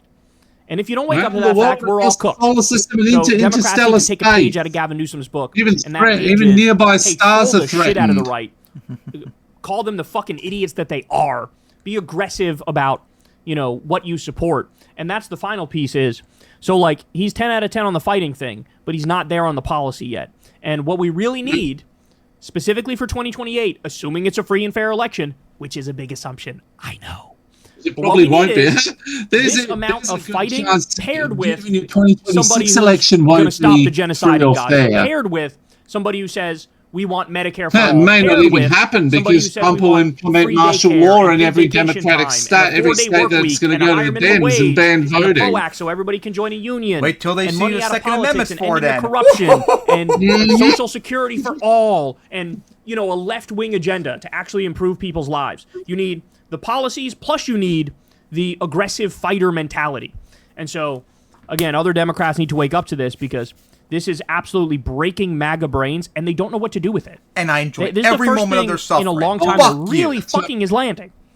Where, the rest and of the also country, fuck everybody Newsom who's too, not even if in the this is MAGA funny. cult is going, Because he's a piece of shit, MAGA piece of shit. and the answer is yes, and they are. please but don't make him the look at them nominee, like, you people. guys seriously don't get it? You don't understand? And they don't understand.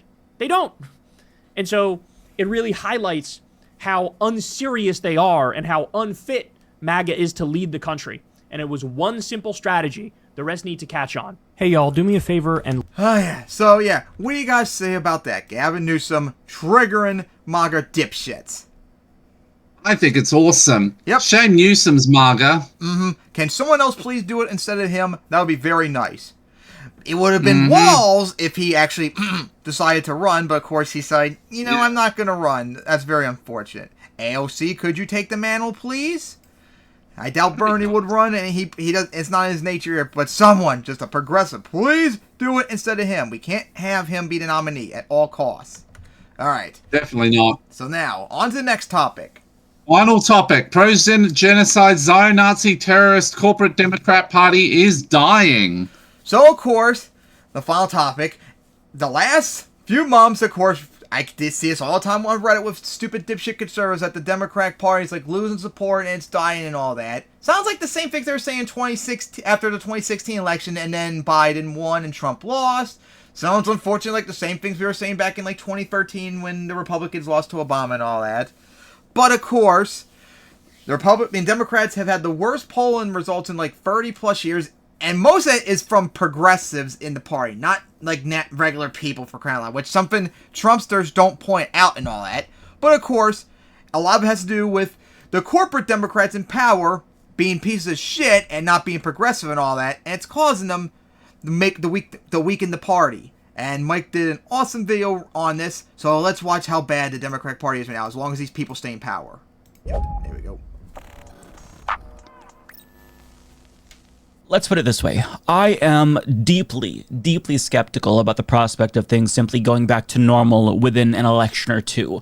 But if we're ever going to have a chance of at least getting back on track and maybe pulling ourselves out of this authoritarian hole that we've dug for ourselves as a country, we have to have a strong opposition party that is capable enough to challenge the Republican Party's fascism head on.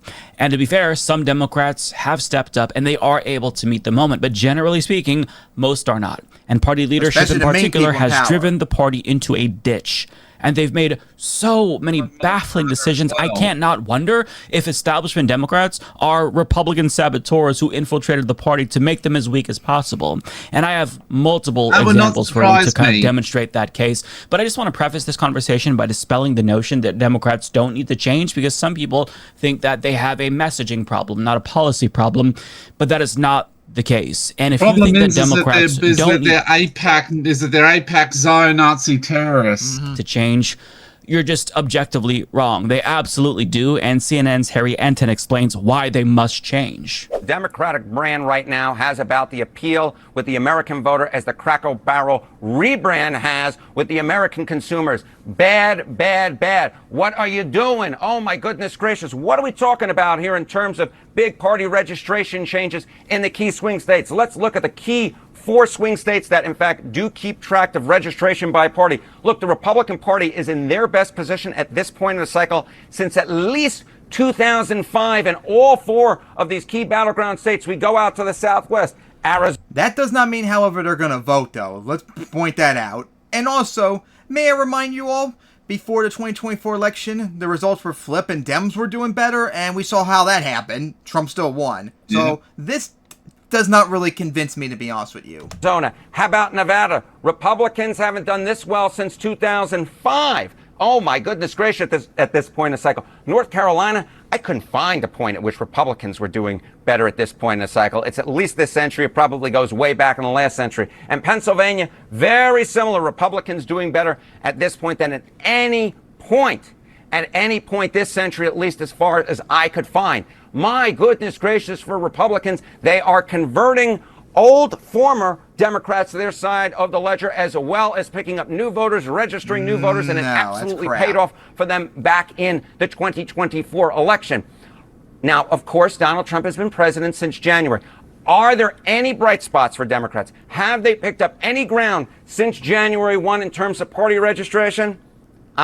Yeah, so the GOP is outpacing Democrats in new voter registrations in key swing states, which is a huge red flag. And as the New York Times put it, the extent to which they are hemorrhaging support is an all-out crisis at this point. And as this graph shows, Democrats lost voters and Republicans gained voters across the country between 2020 and 2024.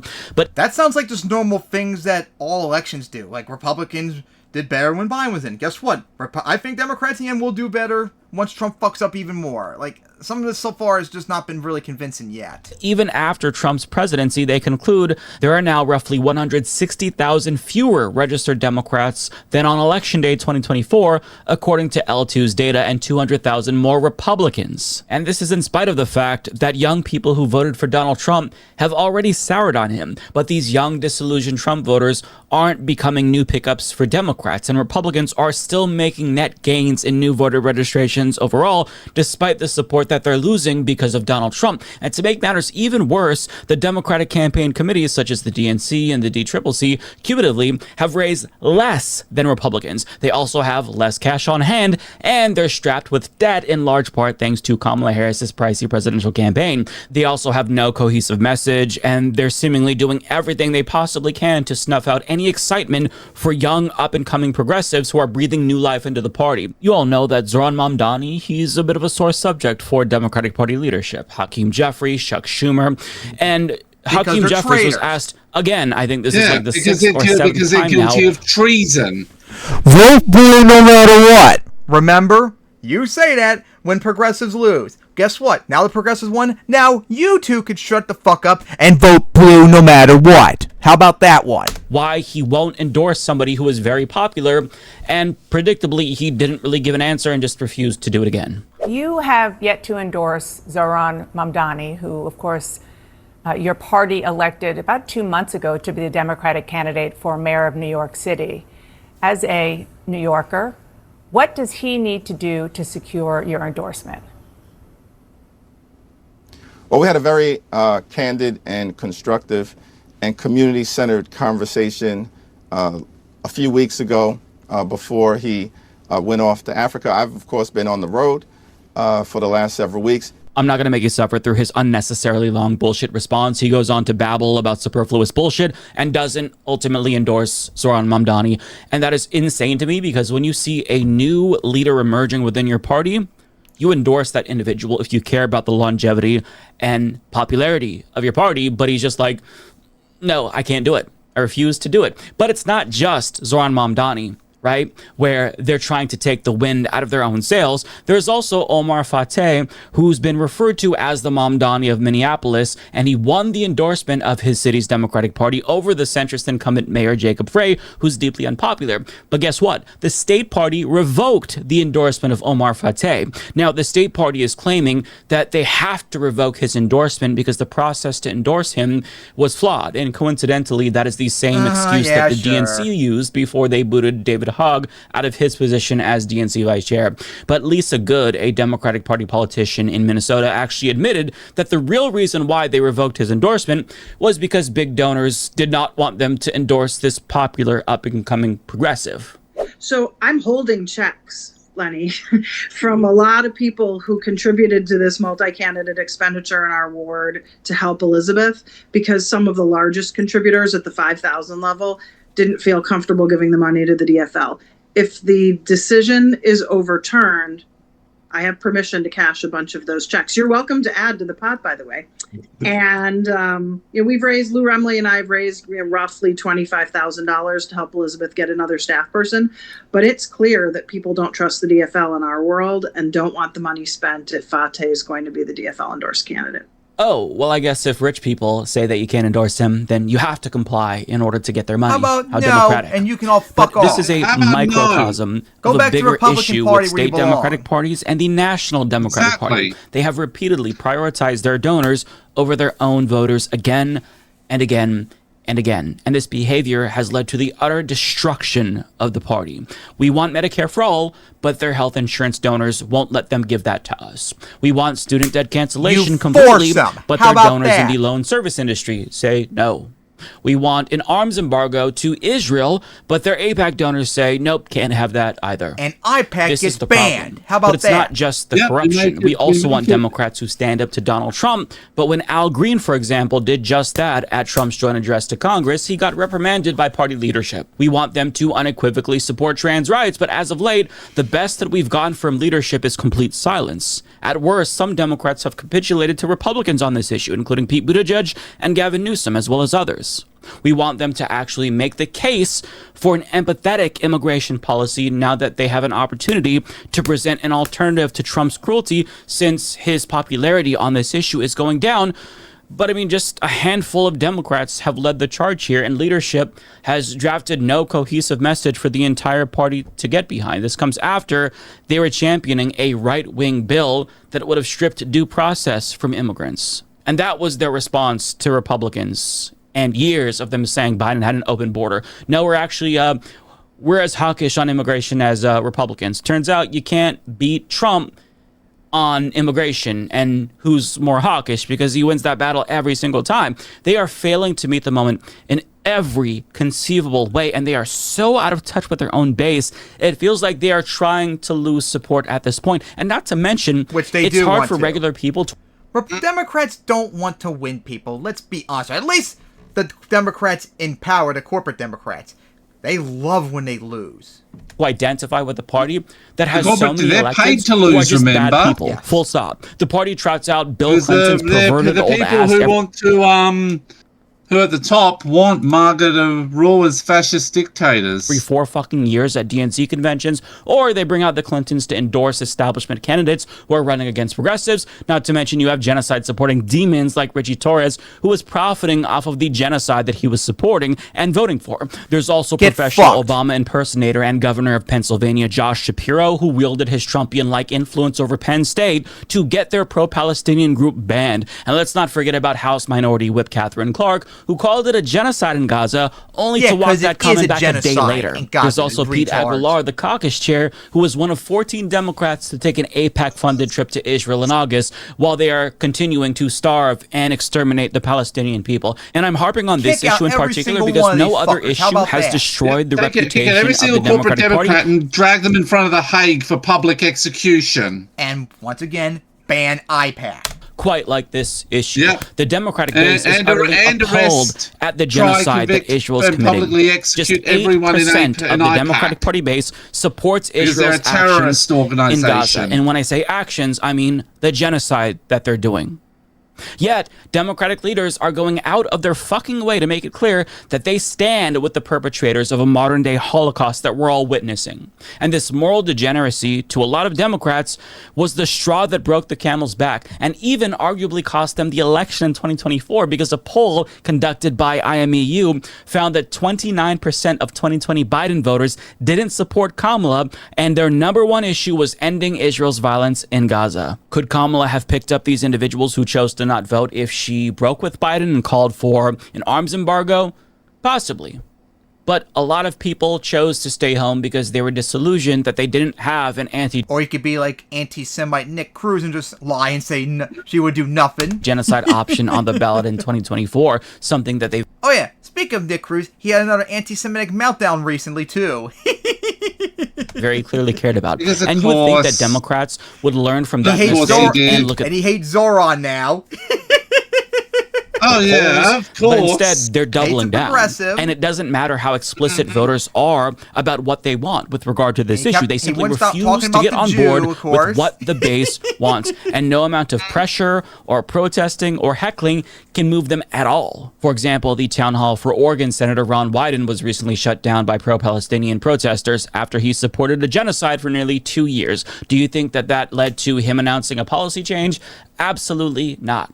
Pro-Palestinian protesters also disrupted the town hall of AIPAC darling Wesley Bell, and of course he wasn't moved an inch on the subject either. Congressman Herb Conway got an earful from constituents after he returned from his AIPAC-sponsored trip from Israel, and he predictably had nothing to say as well, except he did lie about the funding that he receives from pro-Israel lobbying groups, but not gonna back away from his support for genocide, of course. But they simply do not care about what the base wants, and they have no plans to... Which is the exact opposite of the Republicans. The Republicans are scared of their base. They do what their base wants. That's how Trump became in power. Democrats, however, don't do what the base wants. They hate us, and they actually try to stop us. That's the difference between the parties. Stop defying the base. Exactly. Even rising stars in the Democratic Party aren't adapting. Rather, they're trying to figure out how to bullshit the base better, like Pete Buttigieg, who took flack from the base for his word salad response to questions about Israel's genocide on Pod Save America, and he's currently trying to figure out a way to support Israel's genocide without offending the base. There's also James Tallarico, a smooth-talking rising star from Texas, whose biggest donor is a group that's being bankrolled by a pro-Israel extremist named Miriam Adelson. I'll make as blunt as possible. By someone by another person who wants a global genocide against the Palestinians. I'll make it as simple as possible for you. You all hate the Russian Nazi state, what they're doing to Ukrainians, right? All Democrats are united on this that we know of. If you can realize what Russia's doing, then you need to instantly realize what Israel's doing is exactly what the Russian Nazi state is doing and instantly oppose them. End of discussion. A billionaire who also donated $100 million to Donald Trump in this last election on the condition that he lets Israel annex all of the West Bank. And oftentimes, silence from Democrats how Russia's trying to annex Ukraine, Israel's trying to annex all of Palestine. Be deafening. Even for Democrats who are seeking higher office, who you would think would be more in tune with the base, but that's apparently not the case. Both Katie Porter and Colin Allred, who's running for California governor and the Senate respectively, chose to ignore questions about Israel from constituents after they were asked about it. And have you acknowledged the genocide in Palestine yet, Ms. Porter? Ms. Porter, can you talk about the genocide in Gaza, please? Do you still believe that Israel has a right to decimate Gaza and all of its children? Ms. Porter, you're running for governor. Porter, that's pretty disappointing of you. You're supposed to be a progressive, crying out loud. This is an easy yes. There's a genocide that's going on. And you talk about, finance. What about AIPAC? I don't want to disclose that right now. But will you disavow from AIPAC? Because that is important for me, Colin. It's very important. I cannot consciously vote or go out there and get out the vote and knock on doors for someone that's not going to be on the right side of history. Children being slaughtered. We are so privileged. We are here enjoying a drink and listening. We are privileged people. But there's people being slaughtered for no fault. And we need to do the right thing. Will you disavow? Yes, appreciate it. Will you disavow? Yeah. Thank you. What was your name again? Deanna. Thank you. Yeah. I got it. Thank you. You're welcome. These are the Democrats that we have to look forward to? They can't even answer a quick question? These cowards, they can keep ignoring their constituents, but that's not going to change the fact that this issue is not going to go away anytime soon. And they know that, but they seemingly don't care. They're trying to get elected despite their support for genocide or their silence. But the biggest slap in the face from the Democratic Party on this issue came from the DNC recently, who voted to reject a resolution simply calling for an arms embargo on Israel, which was applauded by the foreign interest group Democratic Majority for Israel. But don't you worry, because DNC Chair Ken Martin called for a task force to establish how the party can move forward as a united front, seeing as how there's, quote, divide in our party on this issue. And he also says that there should be shared dialogue, except that's not actually true. There is no divide on this issue as far as the base is concerned. Yeah, Democrats are united 100% pro-Palestine and want to stop Israel's genocide. It's the party and the corporate Democrats in power that refuse to do it. The base wants an arms embargo. Yeah, and that's why they all, as I said, they all need to be does not brought in front of the exactly Hague, is there supposed to be found shared guilty, dialogue and then beheaded when it comes to a fucking genocide? street. One side says we should stop giving Israel money and bombs to blow up children, and the other side wants to keep giving Israel money and bombs to blow up children. Are we really supposed to fucking talk about the pros and cons of our complicity with genocide and negotiate? Like I'll say before, Mike, and I know you and a lot of progressives are going to reject it, I still support giving Israel defensive weapons for Iron Dome to prevent an actual, like, even more hot war between them and Iran, which could bring America in. That's the one thing I would say is, like, more nuance on it. But the rest of it, yeah, 100% no weapons to how Israel. much we support a genocide? Like, what the fuck does that even mean? What does this conversation look like, Ken Martin? It's insufferable. And understand that they know this is what the overwhelming majority of the base wants. They simply do not give a fuck, right? And understand that this resolution would simply call for an arms embargo as the party's official position. Doesn't mean that they necessarily have to enact that. No. They could have just adopted it to placate us if they wanted to try to impress us. But they don't even bother to lie to us anymore. They don't want to even pretend to give a fuck about what we want, because they'd never, ever miss an opportunity to spit in our faces and tell us to go fuck ourselves. And to add insult to injury, they made this morally bankrupt decision one day after Israel committed one of its most heinous crimes yet. They bombed a hospital again and killed 20 people, 5 of which happened to be journalists, which I don't think is a coincidence. And then when first responders rushed over to the scene to treat the wounded, they bombed the hospital again. In other words, they double-tapped a hospital full of journalists. Yep, absolutely evil all that. What am I I will also, about 67 times. Yep. I will also point out, though, Mike, to be a dick, when are you going to ever cover what Russia's doing in Ukraine when they bomb Kyiv regularly? He won't because he won't. Yeah, he won't because he wants the Russian Empire back. Like, yeah, because he's an American diabolist. What's going on in Palestine is evil and wrong, but what's happening in Ukraine is also evil and wrong. And a lot of you progressives seem to, like, regularly ignore what's happening in Ukraine, and it's really annoying to us. Supposed to do.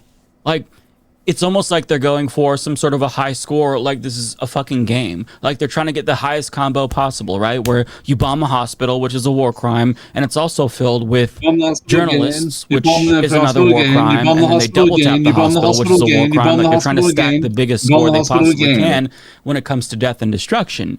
And then just one fucking day after this atrocity, after months of this regime murdering starving Palestinians lining up for food, the DNC said, "Fuck you, Democratic voters.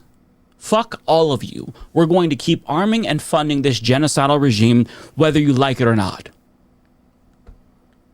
Gee, I just can't seem to figure out why Democrats are doing so poorly currently. They are defying their base to support a modern-day Holocaust in Gaza. Yeah. And they think that, like, they're going to gaslight us into being okay with this? This morally indefensible position is destroying this fucking party. And they know that, but they don't care enough to change. And as Professor George Bisharot put it in an op-ed for the LA Times, Democrats will pay a price for ignoring the basis qualms about Gaza. And he argues As the Democratic Party searches for direction in the post-2024 landscape, its leaders seem bent on alienating their own base over Gaza. This is not a matter of nuance or tactical positioning, it's a profound moral and political miscalculation. Gaza is politically damaging not only because of the issue itself, though the moral stakes could hardly be higher, but also because it has become a measure of where leaders' loyalties lie. Voters read it as a test of whether their representatives will stand with the people who elected them or with wealthy donors and foreign lobbies. Fail that test, and many will assume you might betray them on other critical issues in the future. The Democratic leadership's unwillingness to adapt is not just bad politics, it's a betrayal of basic democratic principles. Rank-and-file Democrats overwhelmingly want an end to the carnage, an end to unconditional aid to Israel, and policies rooted in human rights and international law. Yet, too many leaders seem more concerned with keeping favor in donor circles than with honoring the public's will. And he is exactly right, which is why this issue has been so damaging for Democrats, because if they refuse to stop being complicit with a genocide in order to appease their AIPAC donors, it's not just a violation of their jobs as representatives or a violation of our trust. It speaks to who they are as people. If you can't stop supporting a fucking genocide, literally, you are fundamentally immoral, which makes you useless as a representative, because if you can't be moved by witnessing a Holocaust in 4K, you're not going to be moved on other issues as well, as the professor pointed out. Like if a constituent tells because the corporate Democrats are all MAGA now, by a private company that polluted their small town, they know that you'll be unbothered by their suffering so long as the lobbyist of that corporation greases the wheels. It's disqualifying in the eyes of the base for so many reasons. And this is why the party is in shambles right now. And it's really, really fucking unfortunate that they refuse to get their shit together, because we have a fascist in the White House who's consolidating power rapidly. So it'd be really useful to have a strong opposition party capable of leading some sort of mass resistance movement against Trump's tyranny. But instead, they're leaving support from millions of disillusioned people on the table, all so they can get a payday from wealthy campaign contributors. It is political malpractice, to put it mildly, and as much as they deserve to be in the position that they're in, we don't deserve to be burdened with the consequences of them being in the position that they're in. Yet, here we are. Yeah, so what do you have to say about that? Democrats, well, the corporate Democrats are doing everything in their power to fuck over and help Trump and Republicans win because they refuse to do progressive policies like, oh, I don't know, stopping Israel's genocide of the Palestinians. Exactly. Very simple, very easy thing to do. When over 90% of Democrats support the Palestinians, you know what you do? You instantly support our policies. Just like Republicans always fold, to whatever Trump wants. You fold instantly to us, and it's not fucking debatable. Do I make it clear? Exactly. So yeah, people, very frustrating, very angry way to wrap it up. But hey, that was the last topic. So see you all guys next time for episode 137.